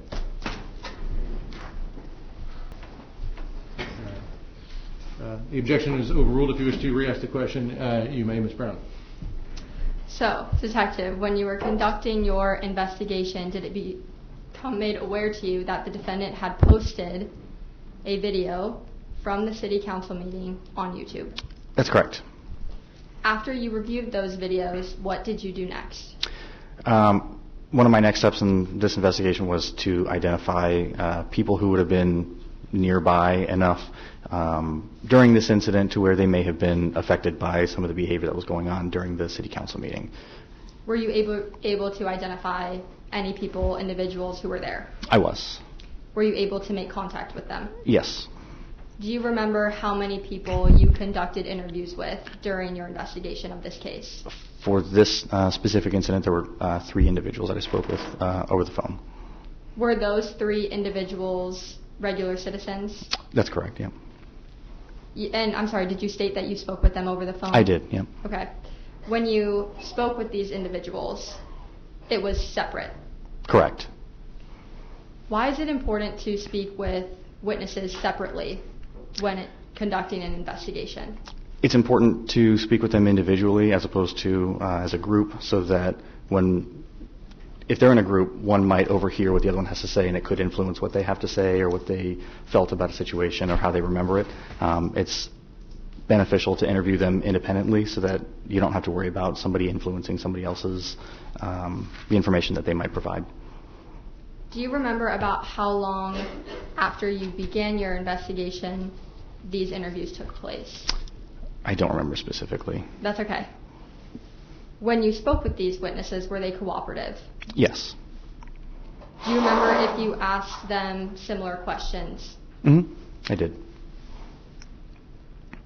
Without saying what was said, did the information that these witnesses give you help you better understand what happened at the meeting that day? I would say so, yes. So after speaking with all 3 of them, did you review any body-worn camera footage as well? I did. Do you remember whose body-worn camera footage that you reviewed?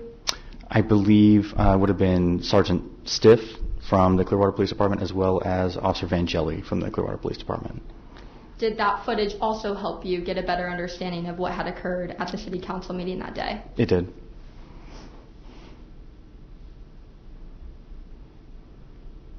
Was that footage that you reviewed consistent with the other evidence that you had gathered at that point? Yeah, yes. And is body-worn camera something that's regularly relied upon in investigations like this? I would say so, yeah. Are witness testimony also something that's regularly relied upon in investigations? Certainly, yes. As well as looking into the defendant? Correct, yeah.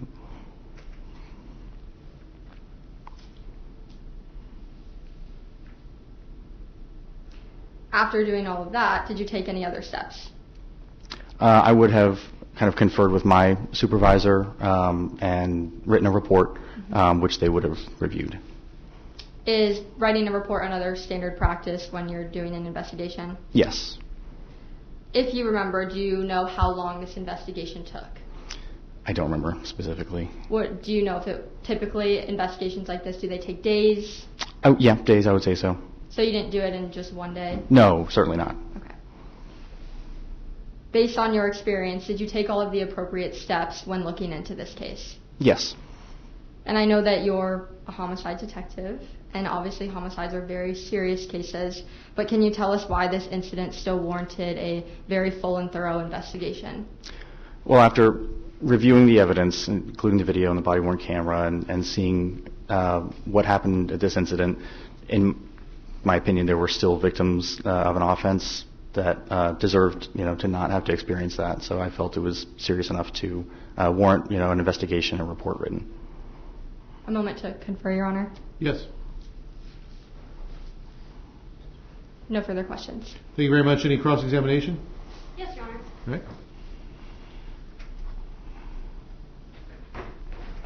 May I inquire? Yes, you may.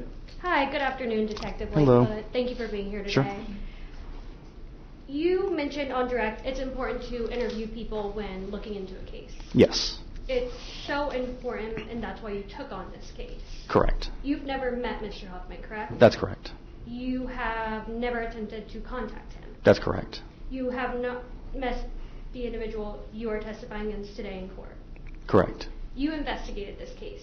Yes. Typically, you're on the homicide and robbery division, correct? That's correct. But also aggravated assaults and aggravated batteries. Yes, that's correct. You're aware this case is a charge of disturbing an assembly. Yes, I'm aware. You investigated this case by watching a series of videos, correct? Correct. None of these videos were probably over 5 minutes, correct? I don't remember exactly the length of each video. Would you say the officers interacted with Mr. Huffman in the assembly room for more than 5 minutes? It's possible. I'm not exactly sure how long the videos went on for. But you weren't there, correct? Correct. You looked at it after the fact. That's correct. One moment, please, Your Honor. Okay. No further questions. Very well. Any redirect? Yes, very briefly, Your Honor. Okay.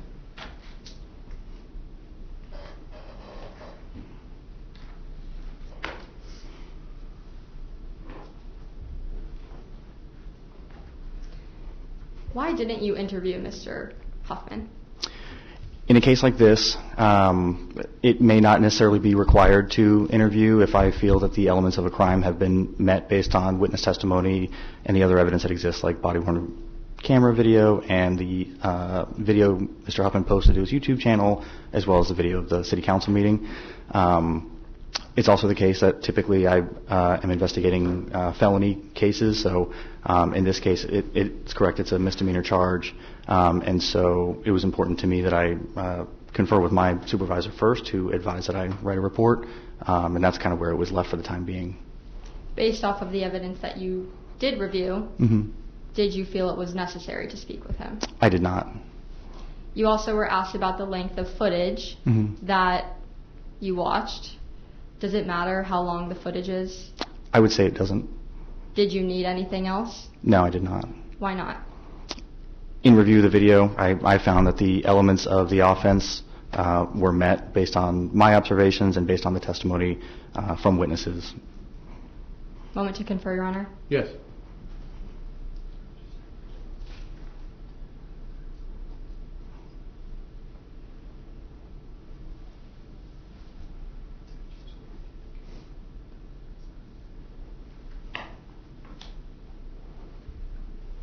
When you reviewed the evidence in this case, did you become aware that the meeting had been in recess? I was.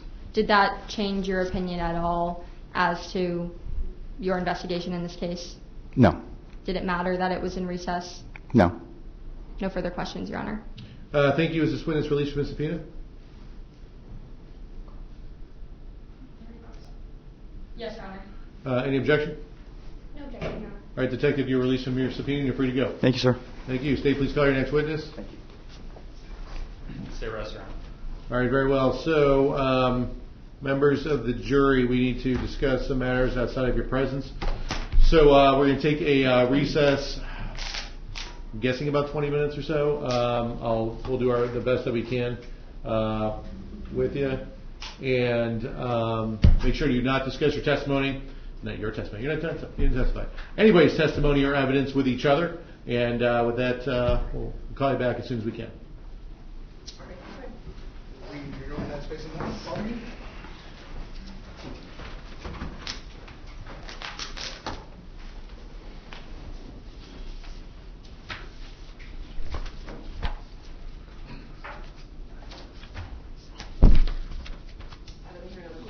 All right, thank you, Deputy. Be seated, everyone, other than, I'm guessing, someone from the defense. The state having now arrested, what says the defense?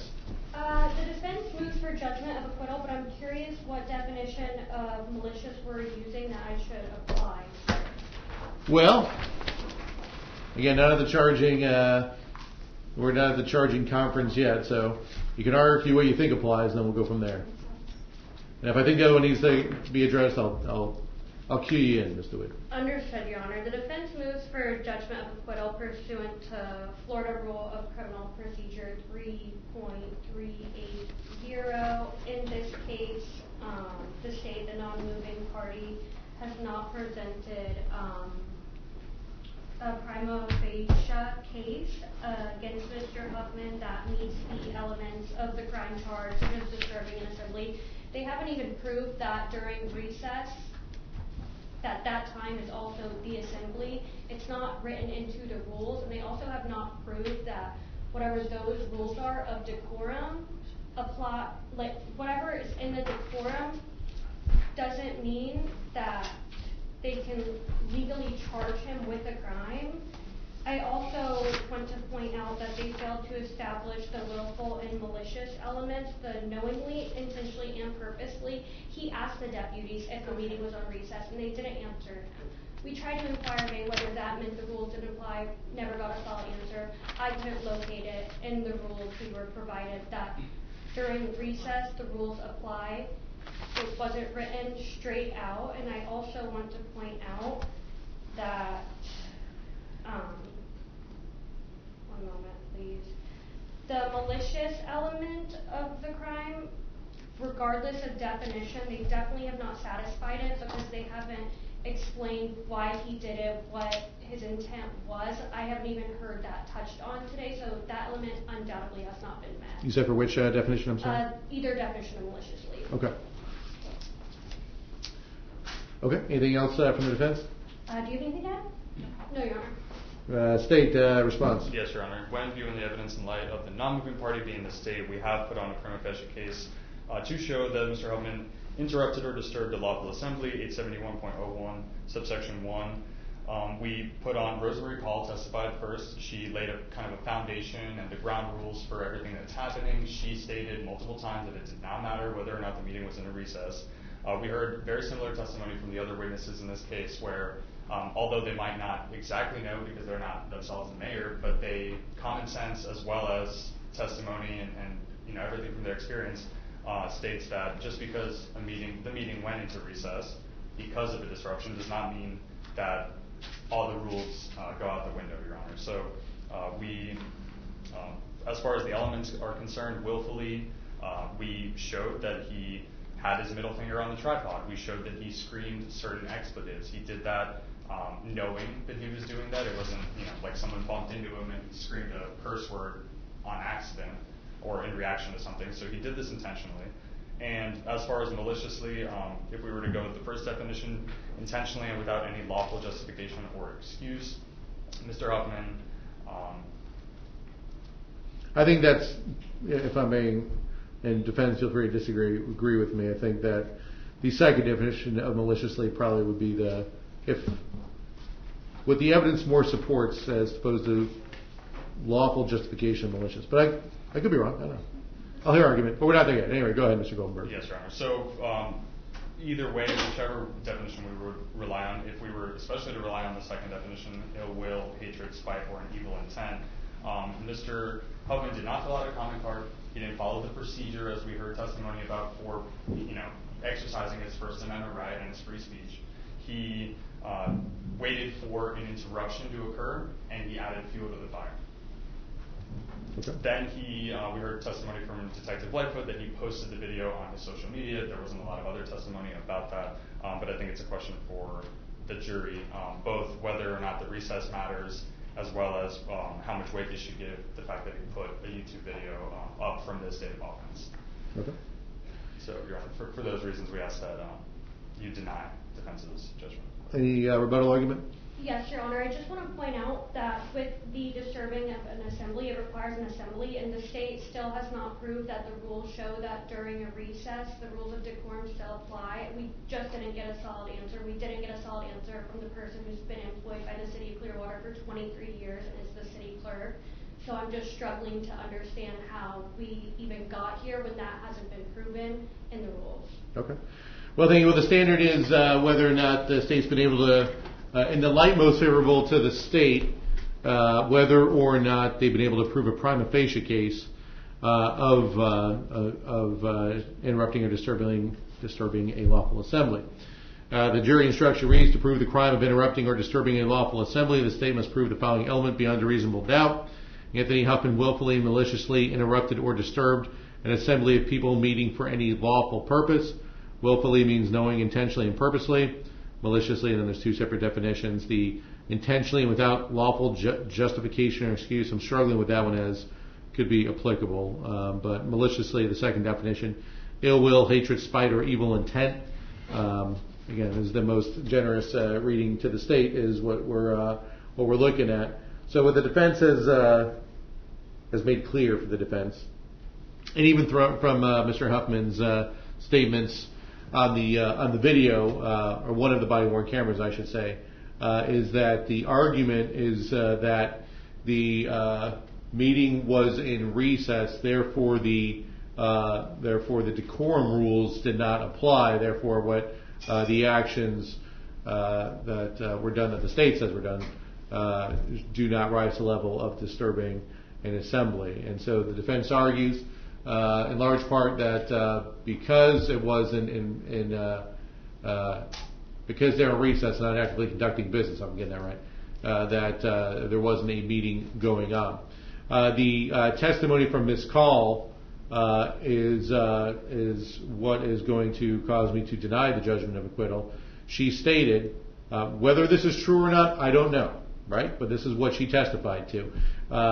I know what she testified to. Whether what she says is fact or not is what I'm saying. Is it true or not? She testified that during a recess, the meeting is paused. She said the rules of conduct still apply, but the meeting is still ongoing. And I wrote that down very specifically because I figured that was a pretty big part of it. So I'm not preventing the defense from arguing that during closing, just to be clear. That if you want to argue that a recess doesn't mean the meeting was ongoing, have at it. Have at it. But the reason why I am not going to grant the judgment of acquittal is because of that testimony, and I am bound to interpret the evidence in the light most favorable to the state. So if I am to do that, and that's not taking away of defense, because it's, that's a defense, and I'll just leave it at that I must believe what she says for purposes of applying it to the state's, well, I shouldn't say must, that taking the evidence that she testified to in the light most favorable to the state, that's what makes them survive judgment of acquittal. So as a result, I'm going to deny the motion for judgment of acquittal. Again, to be clear, if you want to argue that during closing, have at it. Okay? But for JOA purposes, it's denied. So now is probably a time I should ask you, Ms. DeWitt or Ms. Evans, whether or not the defendant wishes to testify. Either way, if you need more time to speak with him about that decision, I'm happy to give it to you. We've spoken about this on numerous occasions. It's been no each time. Okay. Mr. Huffman, if you can please stand. You are still under oath from this morning, okay? Yes. All right, so I'm going to ask you a number of questions. And to be clear, Mr. Witt, you said he does not wish to testify, correct? Yes, Your Honor. All right, very well. So, Mr. Huffman, your attorney has represented to me that you have decided not to testify on your own behalf. Is that correct? Yes. Do you understand that you are not required to testify? Yes. Do you understand that the burden of proof is entirely upon the state to prove the allegations against you, and that you have no burden to disprove them? Yes. Do you understand that this must be your decision and not that of your attorney? Yes. Have you had the opportunity to fully discuss the advantages and disadvantages of not testifying with your attorney? Yes, I did. Has anyone promised you anything or threatened you in any way to force you to make this decision to not testify? No. Are you making this decision of your own free will? Yes. Have you had sufficient time to discuss this matter with your attorney? Yes. Do you need any additional time to discuss this matter with your attorney? No. Do you have any questions regarding your decision to not testify? No. Okay, you can be seated. Thank you. Let the record reflect that the defendant has himself made the decision to not take the stand, and that the decision was made freely, knowingly, and voluntarily after having the opportunity to consult with counsel. Now let's talk about jury instructions. Everyone have their copy still? Yes, sir. All right. So Kim, if you're in the back still there, I'm not sure if you are, but I'm going to pull up. There you go. Sounds good. I forgot to send you a message earlier, but I'll send you that right now so that once the jury's back, if you wouldn't mind dropping the basket in there. All right, so I'm going to pull up the HUFFMAN jury instructions. All right. So, and we'll put them here. I already read 2.1 and 2.1a. State, is there any objection to the way I read those jury instructions? I did read them. No, Your Honor. Okay. Defense? No, Your Honor. All right. 2.7, closing argument. State, any objection? Got there, Your Honor. 2.7. No objection. Defense? No objection. All right. 3.1, introduction to final instructions. State, any objection? No, Your Honor. Defense? No, Your Honor. 3.2, statement of charge. State, any objection? No, Your Honor. Defense? No, Your Honor. 29.15, interrupting, just like interpreting, but different. Interrupting or disturbing a lawful assembly. So, everything up through willfully, the definition of willfully, state, do you have any objection? No, Your Honor. Defense? No, Your Honor. So I'm going to ask the state then, which definition of malice are you requesting? The second. The second. Defense, obviously you're not agreeing that it was done maliciously, but I tend to agree that the lawful justification is where it was held up, because lawfully, can you give the middle finger? You can, right? So it's more of a rule issue is my reading of it if what the state says is true. So I would tend to agree that it's the element that they would need to prove is actual malice versus legal malice. So the second definition I would agree would apply. Defense, do you agree? Yes, Your Honor. Okay, so again, not conceding the element, but just agreeing that that's the definition that would go to the jury. Any other objections or modifications requests to that jury instruction from the state? Okay, I'm sorry if I missed it. Just the video. Can you give like the video editing instruction as well? Well, why would I do that? It says, and I quote, members of the jury, you are about to view and listen to a video/audio recording. The court instructs you that the recording has been edited to eliminate irrelevant portions that would not add to your understanding of the case. So it says you're about to view, but if you want to tailor something for me to read it in, or just... Members of the jury, you viewed. Yeah, you viewed videos that were edited. The irrelevant portions were taken out. Although it's an instruction during the trial. Do you plan on playing the video at all during closing or no? No, Your Honor.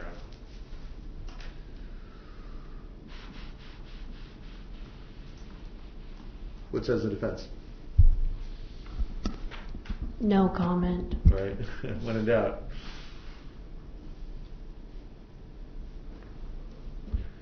I'm not going to put in the standardized jury instructions. If you want me to read it at some point, let me know. Just ask whenever that point is, whether it's before closing arguments, before we finish, let me know. Again, not standard jury instructions, but if you want me to even read, say this is something that has been requested to apply to the videos you have viewed, then I can do that. In the beginning of jury instructions, Your Honor? Well, whenever you want me to ask. I mean, before the defense will rest. Well, are there any other witnesses? We said no, correct? No, Your Honor. All right. So the defense will rest in front of the jury. We'll do second JOA up here.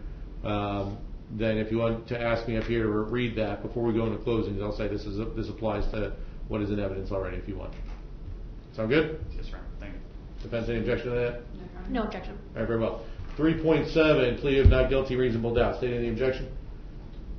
No, Your Honor. Defense? No, Your Honor. 3.9, weighing the evidence, 1 through 5, apply. 6 through 10, I don't think any of them apply, but if you want any in, I'm all ears. State.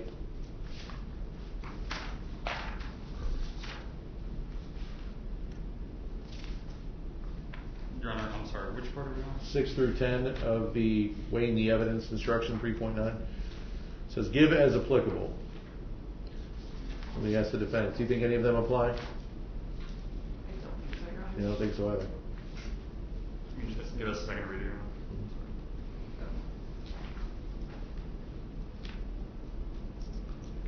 Yeah, no. No, Your Honor. Okay. So 6 through 10 come out. Defense, you agree?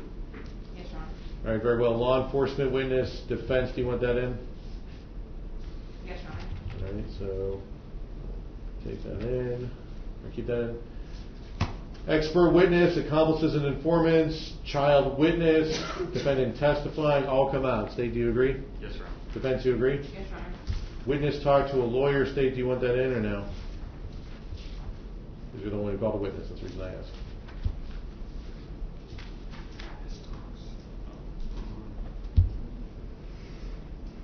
Your Honor, that's fine. Well, yes or no, do you want it in? We do honor. Okay, defense, any objection? No, Your Honor. Given all cases, this is a case that it will come in. Any other objections or modifications to 3.9 from the state? No, Your Honor. Defense. No, Your Honor. Very well. So moving on, defendant not testifying. This goes to the defense. Give either paragraph or both. Do you want one or two or both?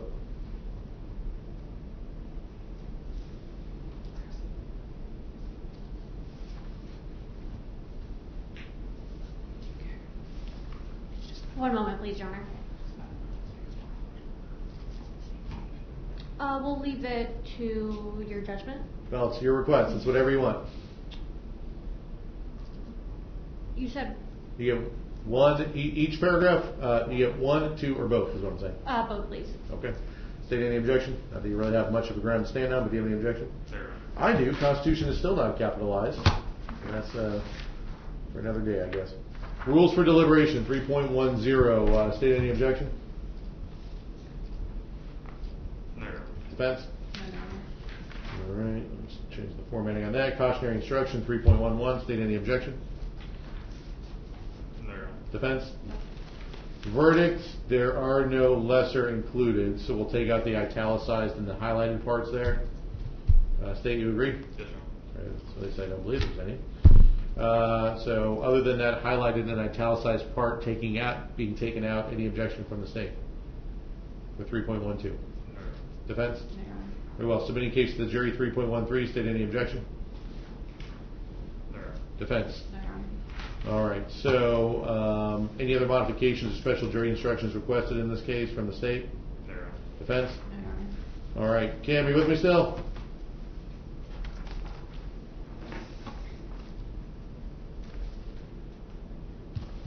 Can you please print up, can you please, I left, I exited out, can you please print up 10 copies, 10, as we lost a juror, so 10 please. Thank you very much. And Madam Clerk, can you please, do you have a proposed verdict form? Excellent. Can the attorneys please approach?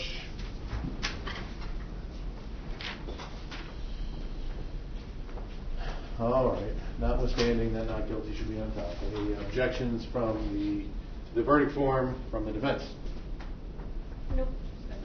I said notwithstanding. State any objection to the verdict form?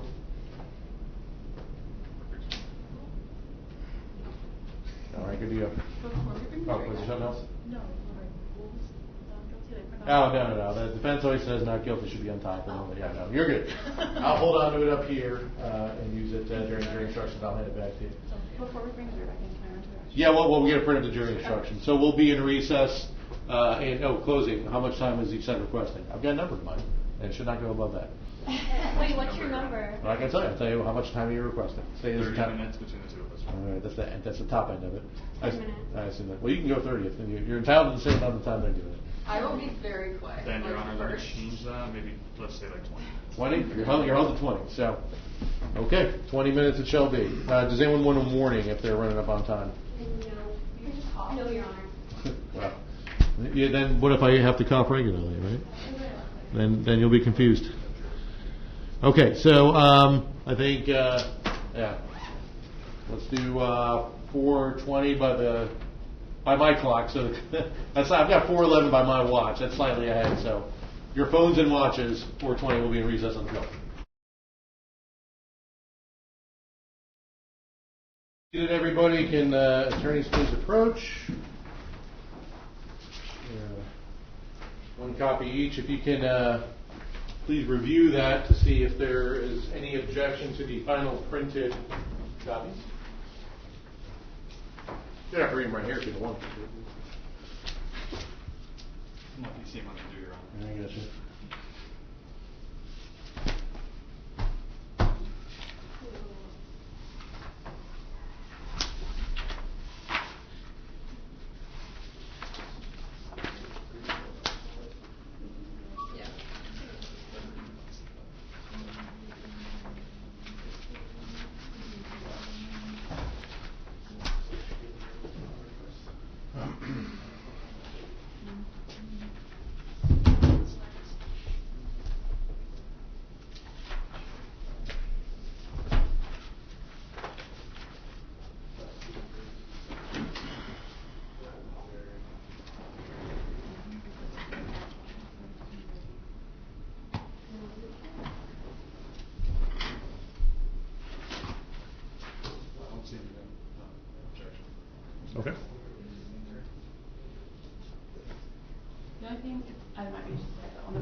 says it is as follows, and then it's colon, and then there's nothing else. Yes, and that's when I read the verdict form. Okay.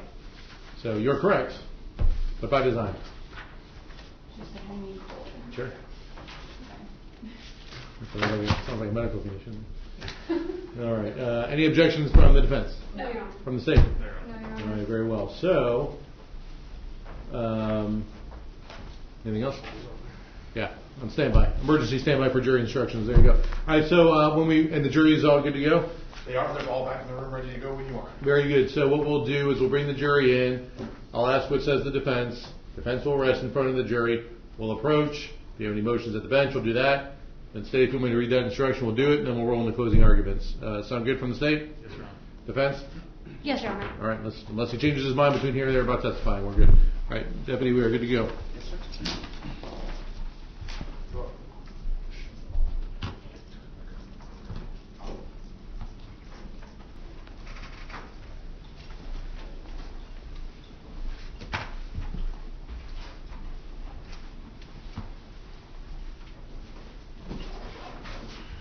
All right, the jurors are seated.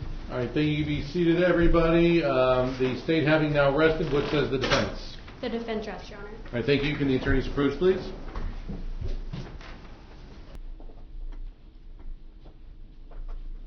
All right, so members of the jury, let me go back and broadcast. So members of the jury, the state has asked me to read, this would apply to, there's not any additional video, but video that you did watch already, this instruction would apply to that. Members of the jury, you are about to view and listen to a video audio recording. The court instructs you that the recording has been edited to eliminate irrelevant portions that would not add to your understanding of the case. The fact that the recording has been edited should not concern you in any way and must not impact the way you view or listen to and consider this evidence. Again, that is an application to something you have already viewed, just to be clear.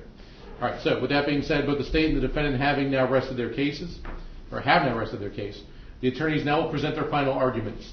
Please remember that what the attorneys say is not evidence or your instruction on the law. However, do listen closely to their arguments. They are intended to aid you in understanding the case. Each side will have equal time, but the state is entitled to divide this time between an opening argument and a rebuttal argument after the defense has given its closing argument. State, do you wish to give a closing argument? Yes, Your Honor. May it please the court? Yes.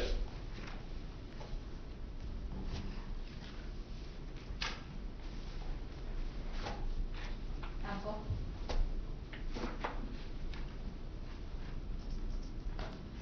Members of the jury.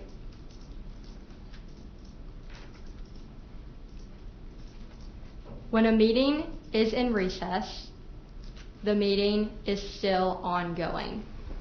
We are still in assembly. When a meeting is in recess, the meeting is still ongoing, and we are still in assembly. That was the testimony that we heard today from Ms. Call, who's worked for the city of Clearwater as a clerk and a public records custodian for over 20 years. She knows the procedures, she knows the rules, and she told us that when a meeting is ongoing, or when a meeting is in recess, it's still ongoing, it is not adjourned, it is not over. Ladies and gentlemen, Anthony Huffman is guilty of disrupting an assembly, which was the Clearwater City Council meeting that occurred on February 15th, 2024, and Mr. Goldenberg and I have proved that to you today beyond a reasonable doubt. During jury selection, Mr. Goldenberg questioned you on whether or not you would be able to apply the law to the facts in this case.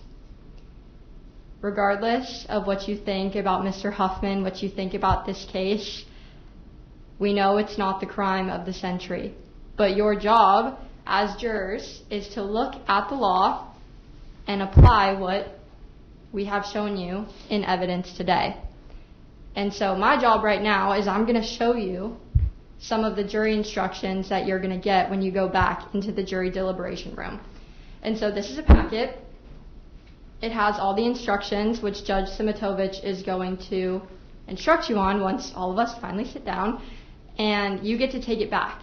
And this is going to be your guide in determining whether or not Mr. Huffman is guilty.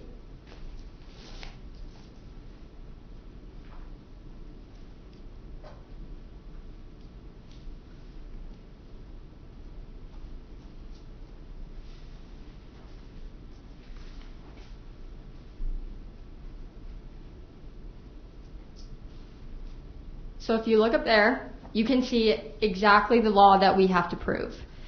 And it states, to prove the crime of interrupting or disrupting a lawful assembly, the state must prove the following element beyond a reasonable doubt. Anthony Huffman willfully and maliciously interrupted or disturbed an assembly of people meeting for any lawful purpose.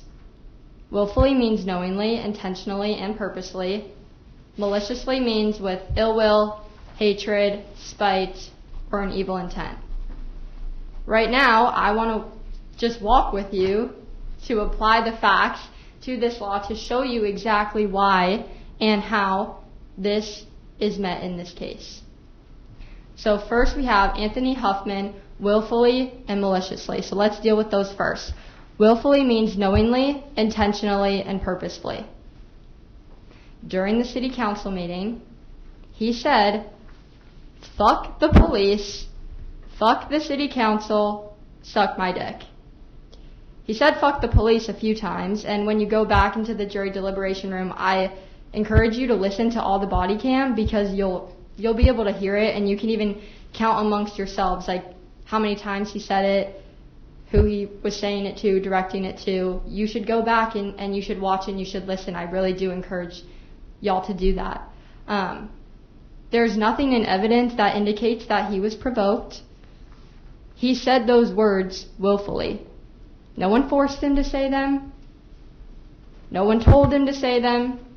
He did it with his own will, and he stated it with his chest. He said it. He directed it towards the city council. He directed it towards the law enforcement officers who we heard from who had interactions with him. He didn't whisper it. And again, I encourage you to go back and watch that video and listen to the way that he says it. He said it purposefully. He directed it to them. He named them. He literally said, fuck the police, fuck the city council. Like, it was a willful statement. Maliciously, next element, means with ill will, hatred, spite, or an evil intent. When you go back to the deliberation room, you also get to use your common sense. And I encourage you to use your common sense when you think about why he said the things that he did. In the context that he did towards the positions of authority that were present. Not to mention, the whole entire time that he was stating those things, he was holding a camera in their face. Then, thereafter, went and posted it on YouTube. Use your common sense as to why he was recording that day. He wasn't there just recording a city council meeting. When you use your common sense and you look at the context and the way that he used it and the people that he directed it to, it was malicious. Again, he said it with his chest. That being said,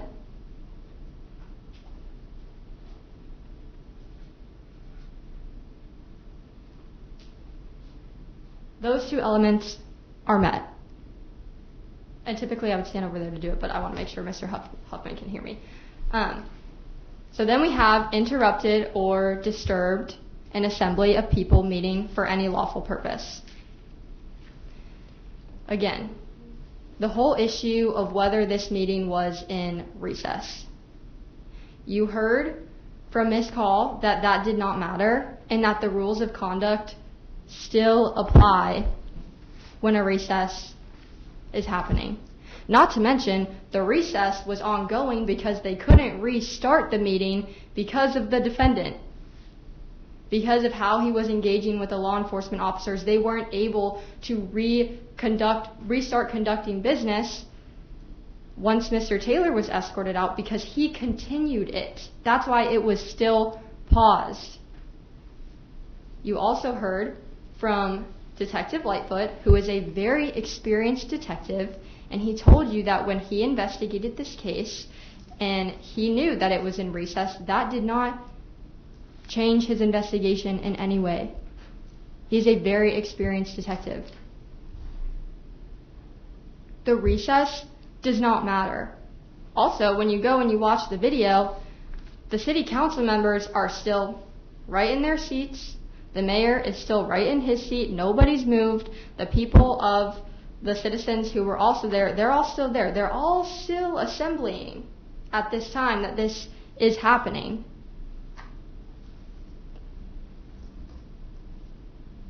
The rules of conduct are there for a reason.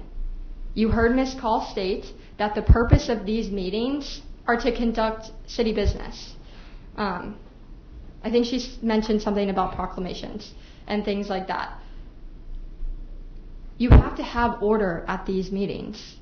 That's why the rules of conduct are in place. The First Amendment is an amazing right. It's great, but in certain situations like this, there are limitations because the city has to be able to conduct city business with order in place. Mr. Huffman violated the rules of conduct. Again, when you go back to the deliberation room, I encourage you to read the rules. I really do. And you will, again, be able to see you can't put your middle fingers up to them. That's a violation. You can't scream, fuck this, fuck that. And defense questioning Detective Vangeli about whether he says fuck in his private life is not an appropriate comparison to this because it's not the same circumstances. We're all adults. And yeah, First Amendment, you can say fuck in your private life, but this is a city council meeting that has rules with orders in place for a reason. That's why they're there.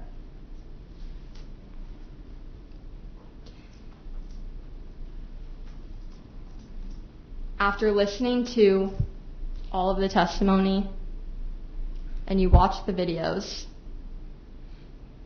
and you look at the photographs of him flicking people off, he is guilty of this. He interrupted this meeting.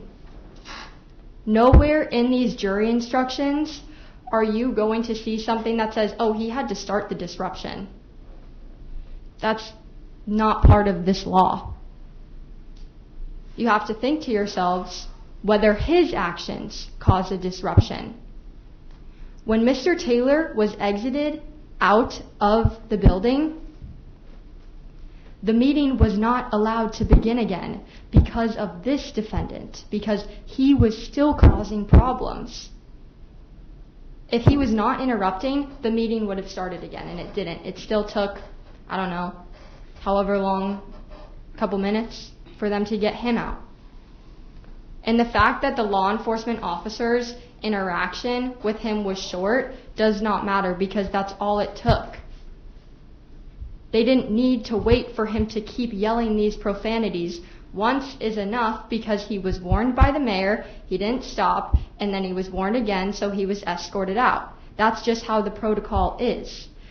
The law enforcement officers aren't going to sit there for 10, 15 minutes to just wait for him to keep yelling things. That's unreasonable. Anthony Huffman willfully and maliciously interrupted or disrupted the city council meeting on February 15th, 2024, which was an assembly of people that were meeting for a lawful purpose. That is why the state asks you to find Anthony Huffman guilty. Thank you. Thank you, Ms. Brown. Defense, do you wish to give a closing argument? Yes, Your Honor. Very well.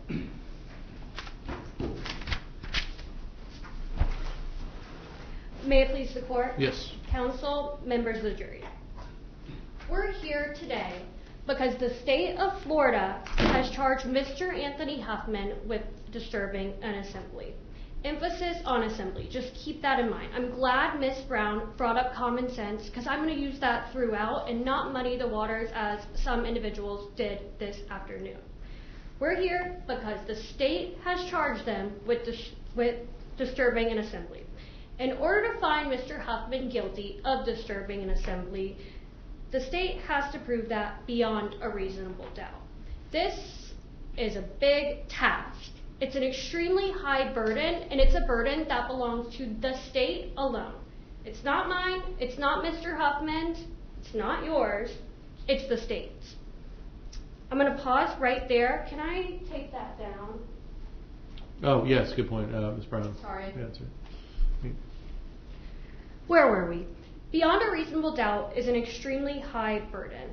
To prove the crime of disturbing an assembly beyond a reasonable doubt, they have to prove beyond any single reasonable doubt that Mr. Huffman disturbed an assembly, that he did so willfully, and that he did so maliciously. I took that down because I'm not going to give an English lesson. That's not what I'm here to do. I'm here to defend Mr. Huffman. So back to that common sense Ms. Brown just brought up. That's all we need to bring to the table to figure this one out. I actually really appreciate her bringing it up because this is not a case where Mr. Huffman caused the meeting to go into recess. Use your common sense. I fully believe you will when you get back to that jury room. When I think of the word recess, I think about how when I was in elementary school, I really looked forward to recess because it meant a break, it meant a pause, it meant a stop. We didn't go out to recess and continue math class, it was stopped. Yeah, we were going to go back to class, but at that moment, stop, pause. The meeting was not ongoing. And we can speculate and say, oh, it would have went right back to that. We don't know that. It was up to the mayor, remember? It wasn't up to Mr. Huffman. So, TV clearly says recess. Those signs on the videos that Miss Rosemary Call, who had been there for 20 years, said both were there. On the videos, there was clearly only one sign, and the rules of civility was not the sign included. So, when you go back in that jury room and you think about her testimony, just take that into consideration because she sat there and told you guys, yes, both signs were there, including the rules of civility, and 'twas not there. So, was that 1 minute interaction annoying? Maybe. Was it unlawful? Absolutely not. And if we start calling out behaviors like that to be unlawful, I don't know where it ends, but I bet, and I think we should stop here. So, if we go back to right after lunchtime, so we all were full and probably in better moods, Miss Brown got up here and she said, just as Mr. Huffman did, we're not disputing he said it, fuck the police, fuck city council, suck my dick. 9 words. He said it, we're not disagreeing with that. We're disagreeing with the fact that they have not proven their case beyond a reasonable doubt. I'll start with Rosemary Call. She sat right here, and she's been a dedicated civil servant for 23 years. I will not dispute that. What I will dispute is if it was in the rules of decorum that it still applied when the meeting was on recess, don't you think the state would have showed you that? They would have went line by line, pointing out in the rules that decorum still applies. That'd make their job really easy. And someone sat there who had been employed for 23 years that could have pointed that out to you, but she did not, because you know what? It's not in there, or else they would have showed you. So that right there is a lot of reasonable doubt. As she told us, these meetings are about city business. They go on for about an hour and a half. That's 90 minutes. So the 1 minute that during recess, Mr. Anthony Huffman took up time, yeah, again, annoying. I don't want to go to city council meetings, but I'm not going to judge him for it, and I'm also not going to criminalize him for it. As Ms. Brown said, this is not the crime of the century, but it is Mr. Huffman's life, and it does matter because it's about our First Amendment rights, and we cannot criminalize people for going and saying 9 words and being asked to leave, leaving when asked, and continuing about their evening. If he had stayed there, if he had remained, it's not like he was at the podium like Mr. Taylor with a shirt with a bunch of hot pink cuss words. He could have. He didn't. And they haven't proven beyond a reasonable doubt he disturbed an assembly.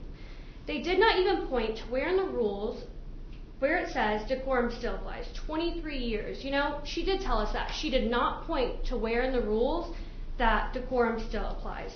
You heard it. You weren't shown it. That's reasonable doubt. Then we heard from Sergeant Stiff. We didn't learn much from him. other than when he asked Mr. Huffman to leave. Mr. Huffman left. And then there was Detective Vangeli, who, much like Mr. Huffman, as a private citizen, uses the word fuck. And then there was Detective Lightfoot. He said interviews are important, but not one with Mr. Huffman. How long it took, it doesn't matter. Just like Miss Brown got up here and said to you guys moments ago. It doesn't matter. Why doesn't it? I don't know. But they sure as hell, heck, sorry, Your Honor. I apologize. I accept your apology. See? Private citizen, but I'm not right now. But the assembly not disturbed. I'll continue on. You don't have to like Mr. Huffman. You don't have to see him ever again after a day. If you did, you probably wouldn't recognize him. But you do owe a duty to this courtroom to uphold the law. Just as you are serving a jury duty today, you also have rights and privileges. One of those rights is the freedom of speech. So I do not believe that we can punish Mr. Huffman for using his constitutionally protected rights, and the state hasn't proven otherwise beyond a reasonable doubt. This is the last time you'll be hearing from me. You've heard from me all day, you've heard from Ms. Evans, but we're going to wrap it up.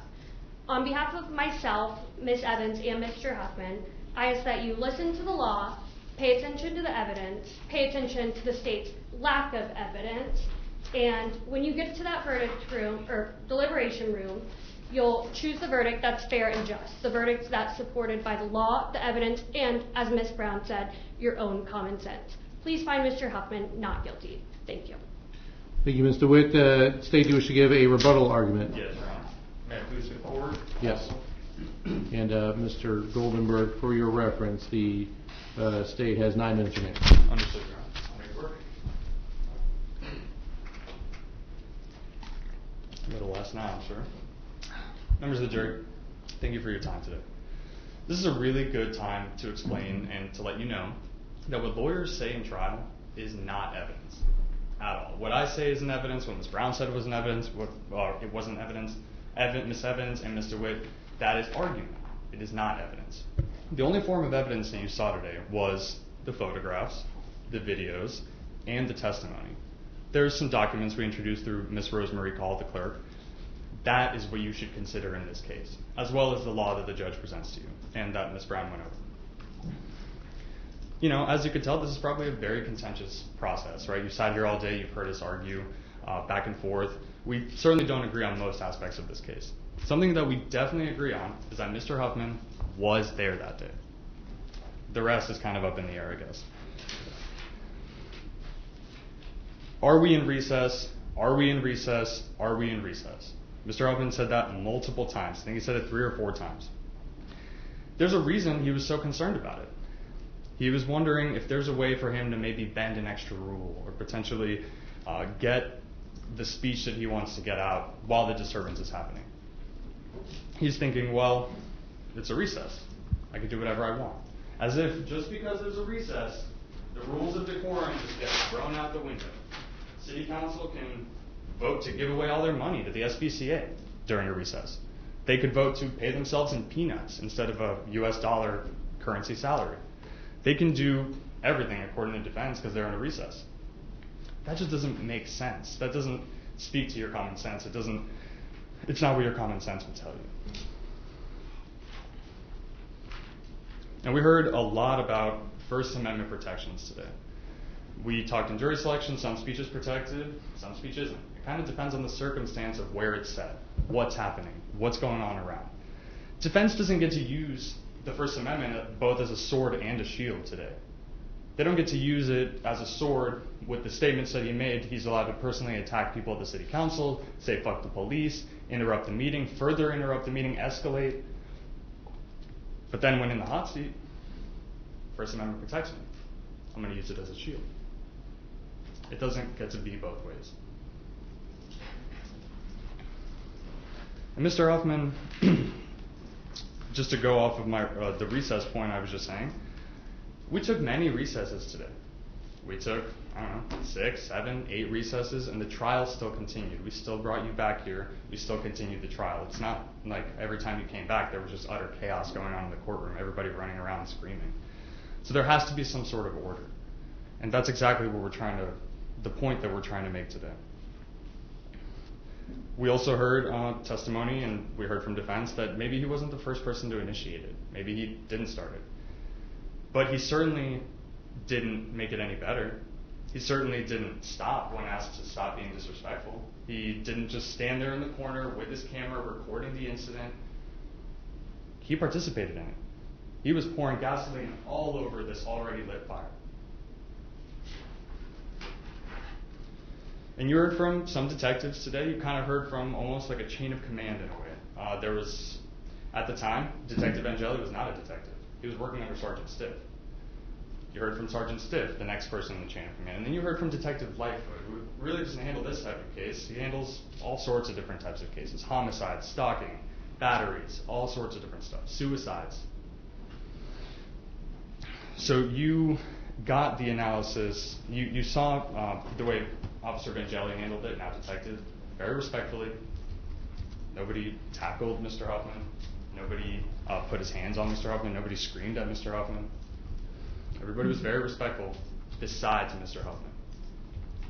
Then you heard from Sergeant Stiff. He told you how he handled the situation.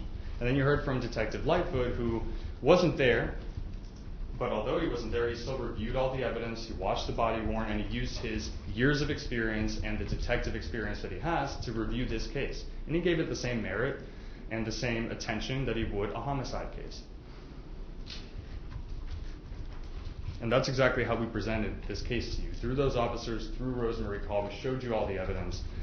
Defense was saying there's a lack of evidence. Members of the jury, during jury selection, I told you, we don't build the planes, we just fly them. Law enforcement gives us a case, we showed you everything we had. We're not hiding the ball.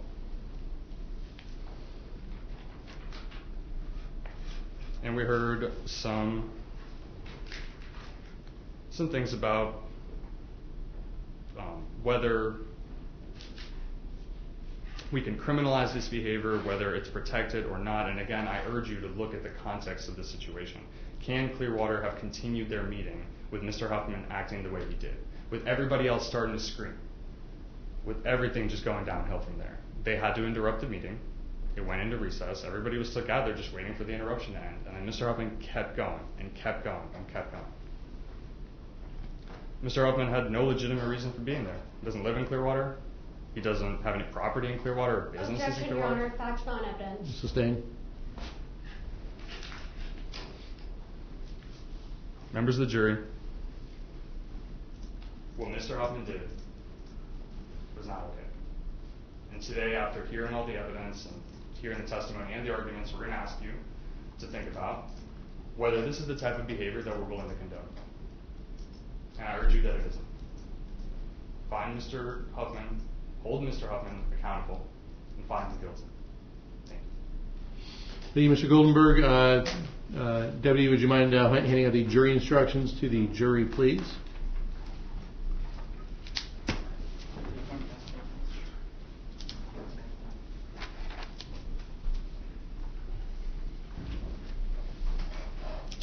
All right, so members of the jury, you will get to take these jury instructions back into the jury room with you. You can follow along if you want to. If you don't have to read while I'm reading it, but if you want to, you have them with you. If you do wish to follow along, we're going to begin on the second page where it says 3.1, Introduction to Final Instructions. Members of the jury, I thank you for your attention during this trial. Please pay attention to the instructions I am about to give you. Statement of charge.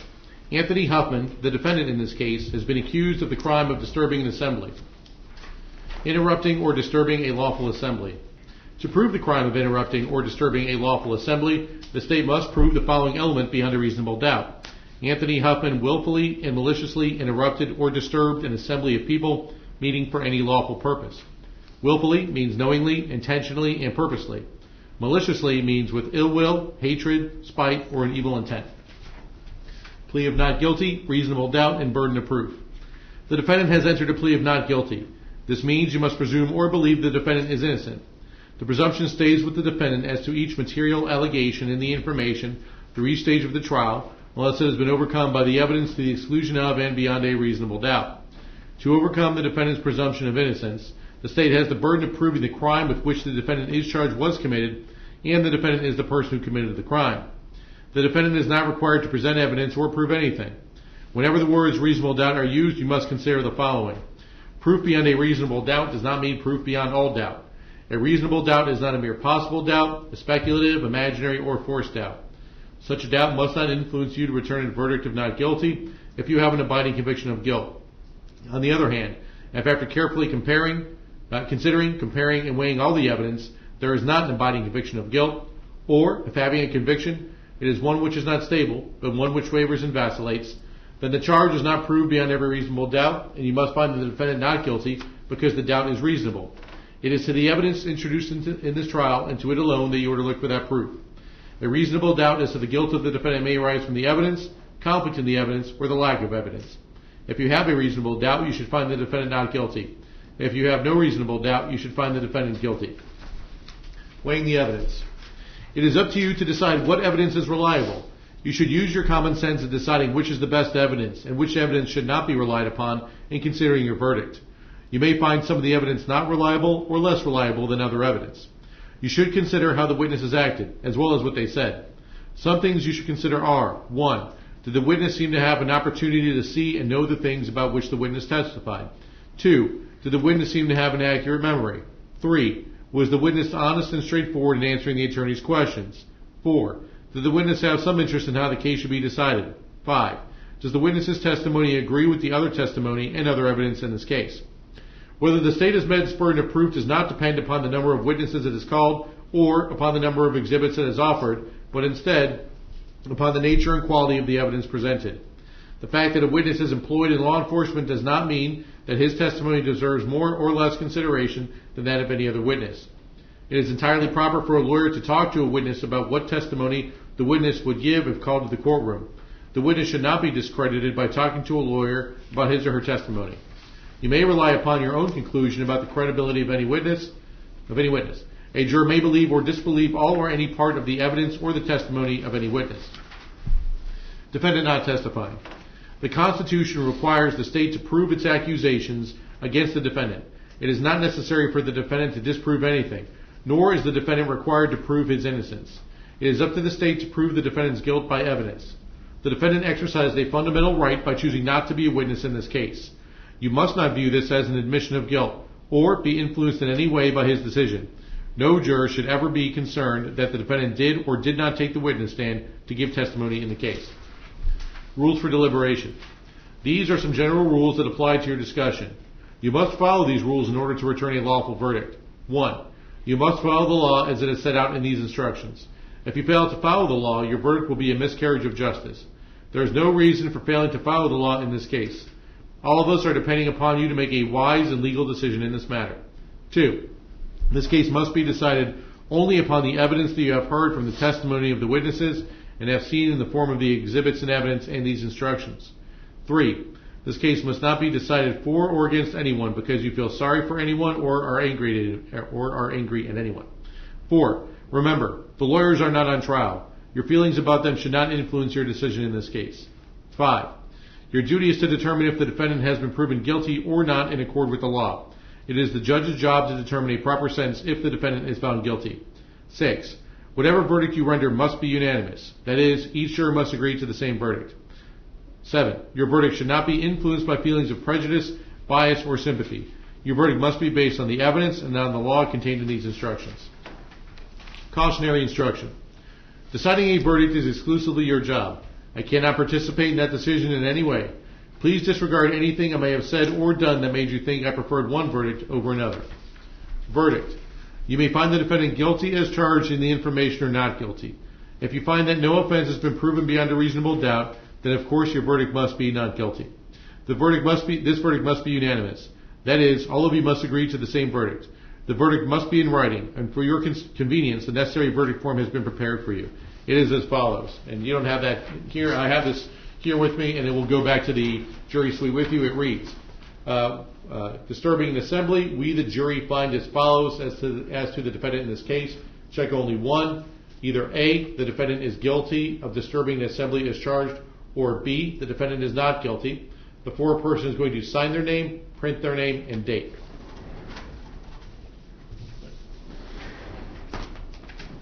Submitting case to the jury. In just a few moments, you will be taken to the jury room by the court deputy.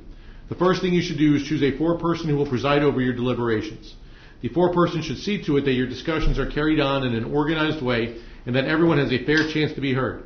It is also the foreperson's job to sign and date the verdict form when all of you have agreed on a verdict and to bring the verdict form back to the courtroom when you return. During deliberations, jurors must communicate about this case only with one another and only when all jurors are present in the jury room. If a juror goes to the restroom, the deliberation should stop until the juror returns. You are not to communicate with any person outside the jury about this case. Until you have reached a verdict, you must not talk about this case in person or through the telephone, writing, or electronic communications such as a blog, Twitter, email, text message, or any other means. Do not contact anyone to assist you during deliberations. These communications rules apply until I discharge you at the end of this case. If you become aware of any violations of these instructions I have given in this case, you must tell me by giving a note to the court deputy.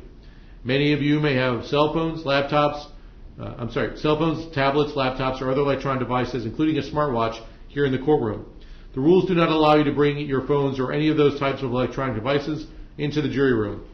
And kindly leave those devices on your seats where they will be guarded by the court deputy while you deliberate. This is where I deviate slightly. You're not going to do that. What you are going to do is bring your electronic devices with you. The deputy outside of the jury suite will have a basket and will guard them there. So again, don't leave them on the seats. You cannot bring them into the jury suite. You'll give them to the deputy before you go in a moment here. If you need to communicate with me, send a note through the court deputy. If you have voted, do not disclose the actual vote in the note. If you have questions, I will talk with the attorneys before I answer, so it may take some time. You may continue your deliberations while you wait for my answer. I will answer any questions, if I can, in writing or orally here in open court. During the trial, items were received into evidence as exhibits. You may examine whatever exhibits you think will help you in your deliberations. These exhibits will be sent into the jury room with you when you begin to deliberate. In closing, let me remind you that it is important that you follow the law spelled out in these instructions in deciding your verdict. There are no other laws that apply to this case. Even if you do not like the laws that must be applied, you must use them. For more than 2 centuries, we have lived by the Constitution and the law. No juror has the right to violate rules we all share. Can the attorneys please approach?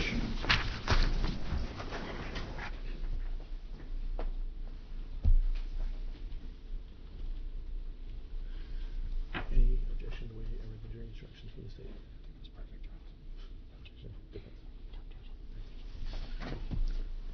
Okay, so for, again, record purposes, this is the point where we would normally discharge the alternate juror as a record reminder. Ms. Davis was discharged earlier from her jury service, so all 6 of you will go back to deliberate. You can bring your notes now, and we will await your deliberation.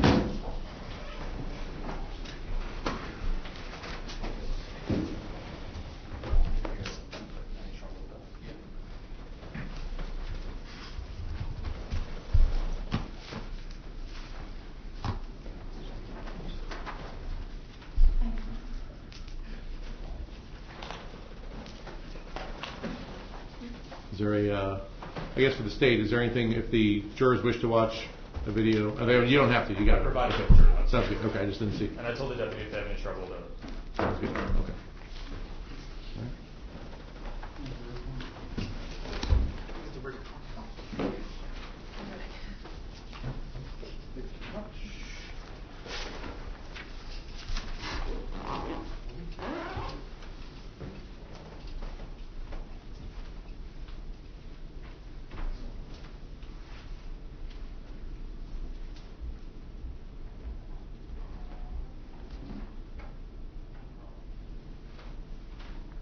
Your Honor, the jury is outside the hearing of the court. All right, thank you. Court is in recess until the call of the jury. All right. Still waiting on someone? Mr. Goldenberg. Mr. Goldenberg, all right. I just found one of the state attorneys and I sent him back. Thank you. Search. I think his cell phone is His dead. service doesn't work in the building, so. Okay. I know you said you'd be coming back, but I saw almost everyone here, so I'm like, yeah. All right, you can see it, everybody. Wait for Mr. Goldenberg, and we'll go from there. Oh,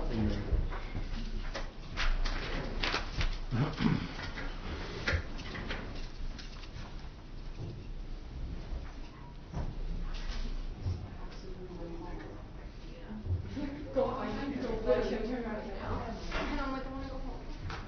Dude, I have Friday calendar tomorrow, and I'm going to be sitting in court for so long.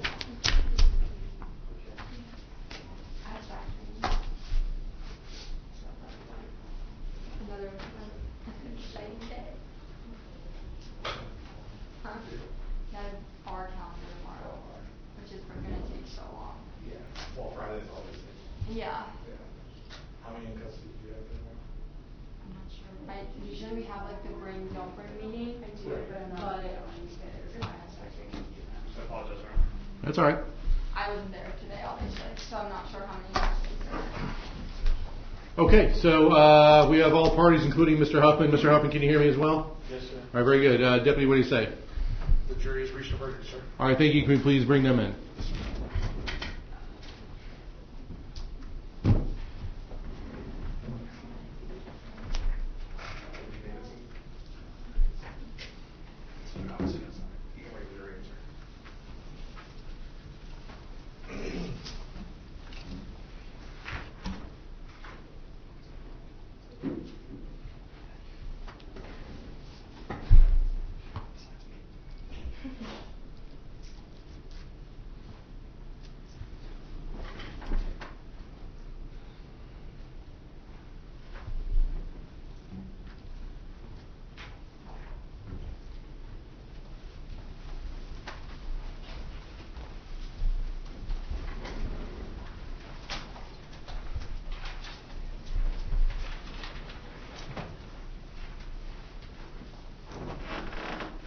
Jurors are present.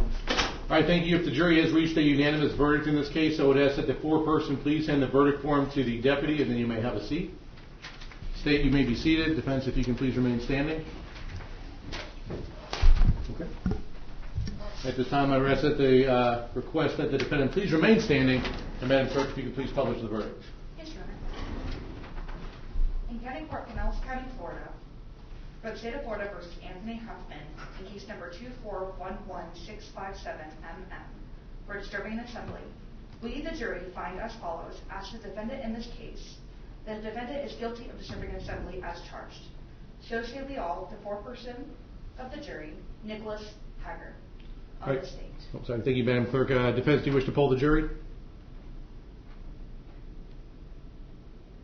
Yes, Your Honor. All right, thank you. You be seated. Madam Clerk, can you please poll the jury? Yes, Your Honor. Juror number 1, Christian Antos, what was your verdict? Guilty. Juror number 2, Nicholas Hager, what was your verdict? Guilty. Juror number 3, juror number 3, Gina DeHurdy, what was your verdict? Guilty. Juror number 4, Ryan Helms, what was your verdict? Guilty. Juror number 5, Sarah Knapp, what was your verdict? Guilty. And juror number 6, what was your verdict, Mike Weiss? Guilty. All right, thank you, Madam Clerk. Members of the jury, I wish to thank you for your time and consideration in this case. I also wish to advise you of some very special privileges enjoyed by jurors. No juror can ever be required to talk about the discussions that occur in the jury room except by court order. For many centuries, our society has relied upon juries for consideration of difficult cases. We have recognized for hundreds of years that a jury's deliberations, discussions, and votes should remain their private affair as long as they wish it. Therefore, the law gives you a unique privilege not to speak about the jury's work. Although you are at liberty to speak with anyone about your deliberations, you are also at liberty to refuse to speak to anyone. A request to discuss either your verdict or your deliberations may come from those who are simply curious, from those who might seek to find fault with you, from the media, from the attorneys, or elsewhere. It will be up to you to decide whether to preserve your privacy as a juror. I want to thank you very much for your hard work and your time and attention. And you get certificates of appreciation, so you get that too, if nothing else. And with that being said, I think you're good for a year. The way jury selection works, or jury service works, is that each year after you're picked, your driver's license are thrown in a random generator. That's how you're picked, in case you're curious. So, but you're clear for a year, and we thank you very much for your hard work, and you are free to go. And just make sure you leave your notepads and pens, please, on your seat, and just grab all of your belongings.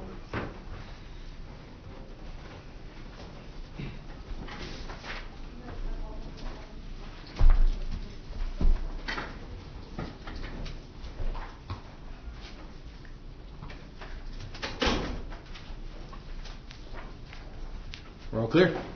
All right, thank you. Both sides can be seated. Does anyone have legal cause to show why a sentence ought not to be pronounced in this case? State? No. Defense? No, Your Honor. No legal cause having been shown why a sentence ought not to be pronounced in this case, the court will now entertain any submissions or evidence relevant to a sentence to be imposed in this case. What is the state recommending as a sentence in this case, and anything else you want to say in regards to sentencing? Yes, Your Honor. As far as sentencing goes, this has been a pattern of behavior that has been exhibited for several years now. The city of Clearwater has been dealing with Mr. Huffman as well as some of the people in this group for quite some time. This is definitely not the first meeting that they've attended or disrupted. They have harassed individual city council members. They have stayed around after meetings to walk to city council members' cars and watch them walk to their cars and harass them even further.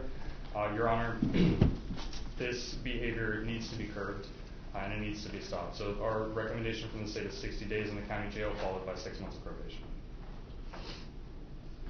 Prior criminal history? Yes, Your Honor. Some priors that are of note, 2022 Pasco County criminal mischief adjudicated guilty, and then there are some felonies out of Pasco as well. They are back in the late 90s, in the 90s. 98 felony battery, withhold plus an aggravated battery he was adjudicated guilty on. Pasco in 1993, criminal mischief and a felony in possession of a firearm adjudicated guilty. There was an ag assault that came with that. Pasco 92, battery and a witness retaliation adjudicated guilty. And then last, Pasco, 1990, burglary adjudicated guilty. Okay. Anything else from the state? No, Your Honor, not at this time. Defense, what does the defense wish to say in regards to sentencing? And also your client doesn't have to say anything if he doesn't want to, but he has an opportunity if he wishes. So what does the defense have to say in regards to sentencing?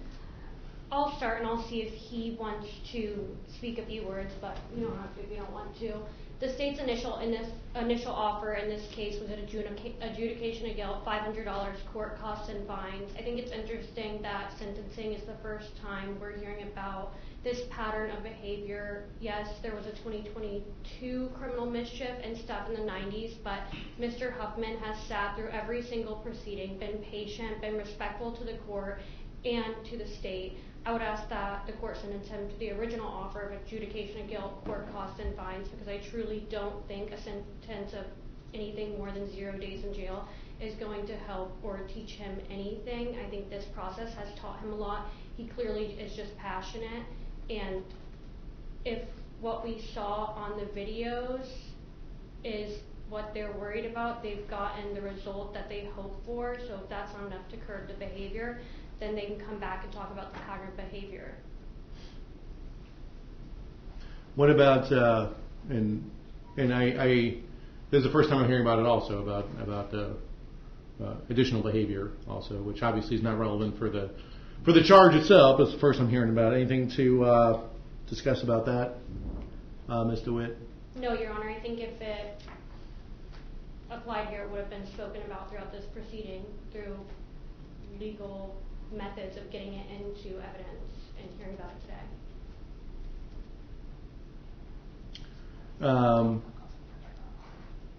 Okay. Is there okay? Anything else from the defense? One moment, please. Sure.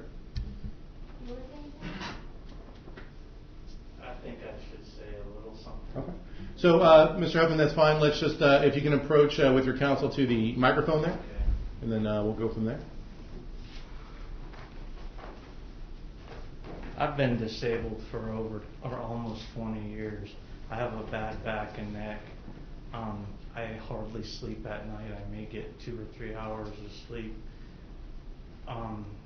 Being in jail and sleeping on those bunks and everything is just going to be tremendously painful for me. If I have to do it, I'll do it. I'll live through it. But I just wanted to make that point to you. Okay. So that you could consider it. Okay. Anything else you'd like to say, Mr. Huffman? You don't have to say anything if you don't want to, but this is your opportunity if you wish. I don't think so. Okay. Anything else from the defense in regards to sentencing? No, Your Honor. Okay. State anything else? I know that, and just to give you another opportunity if you wish, I see, and he doesn't have to say anything, but I see that one of the sergeants who testified is here. I'm not sure if there's any more context you want to give for anything or not. Your Honor, let me just, if I could just have a moment. Sure.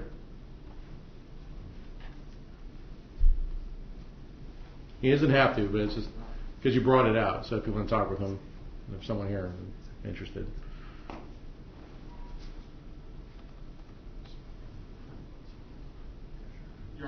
Sergeant Stitt would like to speak. Well, are you calling him as a witness? I can. It's whether you want to or not. Okay, so, all right. Just right there. Yeah, Norton, there's good. All right, Sergeant, you're still under oath. So what would you like to say? Well, how about this? It's not what you would like to say. State after you may inquire. Sergeant, can you describe maybe how long your interactions with Mr. Huffman have been going on for? Yeah, this is, Your Honor, this has been going on for at least 2 years, where we have the city council meetings, and my squad is always the one, prior to me moving to the training unit, that handles the security portion and whatnot of the meetings. And this is an ongoing thing every meeting where Mr. Huffman will attend. He doesn't attend all of them, but when he does, it's the same thing that you see on the body cam videos on a regular basis. It's become very intensive, or labor intensive, with the amount of officers to maintain that civility and that security for those meetings, because we've got regular citizens there that are there to do city business. And then what you saw in the video is a common thing with like Mr. Taylor, and this is just an ongoing thing with Mr. Huffman and the folks that he associates with.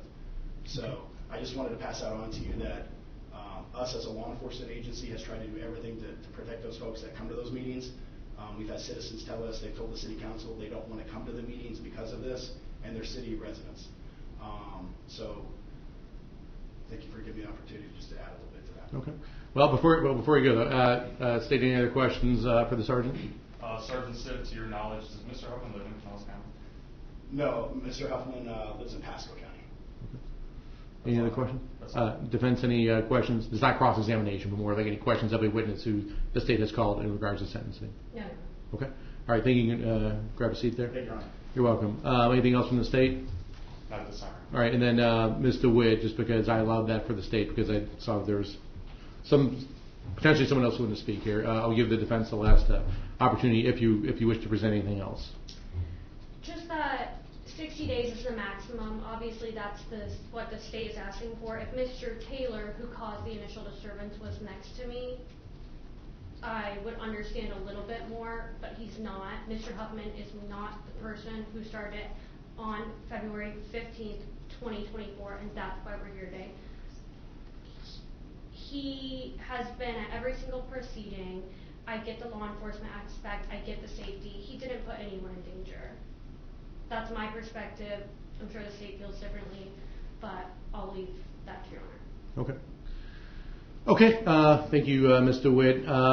So the court, having now considered all submissions and evidence relevant to a sentence to be imposed in this case, and there being no legal cause as to why a sentence ought not to be imposed in this case, it is now the judgment and sentence of the court as follows.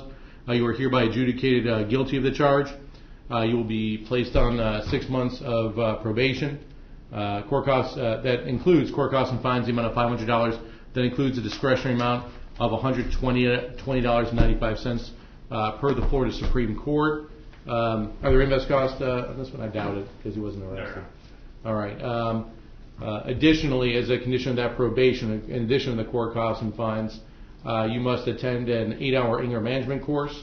You are to, I don't do this lightly, but with the no contact, you are not, while you're on probation, to attend in person any of the Clearwater City Council meetings. You can obviously watch online. My understanding is that they're streamed. That's what I've heard from a variety of different people. So while on probation, that you cannot attend in person, and the reason I'm ordering that is I do find a nexus between the prohibition of appearance at a public government function, which again I don't take lightly in terms of saying you can't go there, because I agree that the ability to go to those is one of our fundamental rights for that as well. But I do find that there's a prohibition, a nexus between the prohibition and the attendance of that. So while you're on probation, you cannot attend any of those meetings in person. Jail. State is asking for 60. It was originally not. What I am slightly concerned about is the testimony that we heard from the sergeant in that regards. I don't think 60 is appropriate considering, but I appreciate what Mr. Huffman's saying about physical issues in that regards. There needs to be at least a slight incarcerative sentence, and I say slight to address the the behavior and hopefully to reduce any recidivism. So I will, as a condition of that, I will also say 10 days in the Pinellas County Jail. Sir, you must report to probation within 24 hours of your release from the Pinellas County Jail. You'll get good and gain time, assuming that that everything goes well. If you're released on a Friday after 4 p.m. or a Saturday or Sunday, you have until Monday by 3 p.m. to report to probation. If you're released on a Monday, you only have until Tuesday, and so on.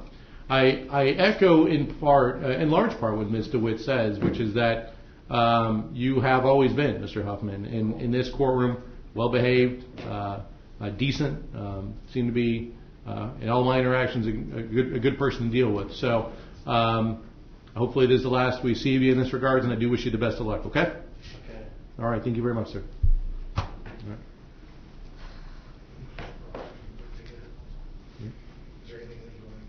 I don't think we need fingerprints out, right? I just like to tell my wife I love her. Okay. Madam Clerk, are there fingerprints? No, you're right. There's not. Okay. Okay. All right.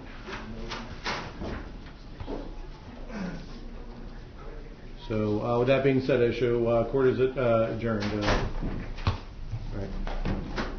And for those who were in attendance, I appreciate everyone witnessing the process here. All right.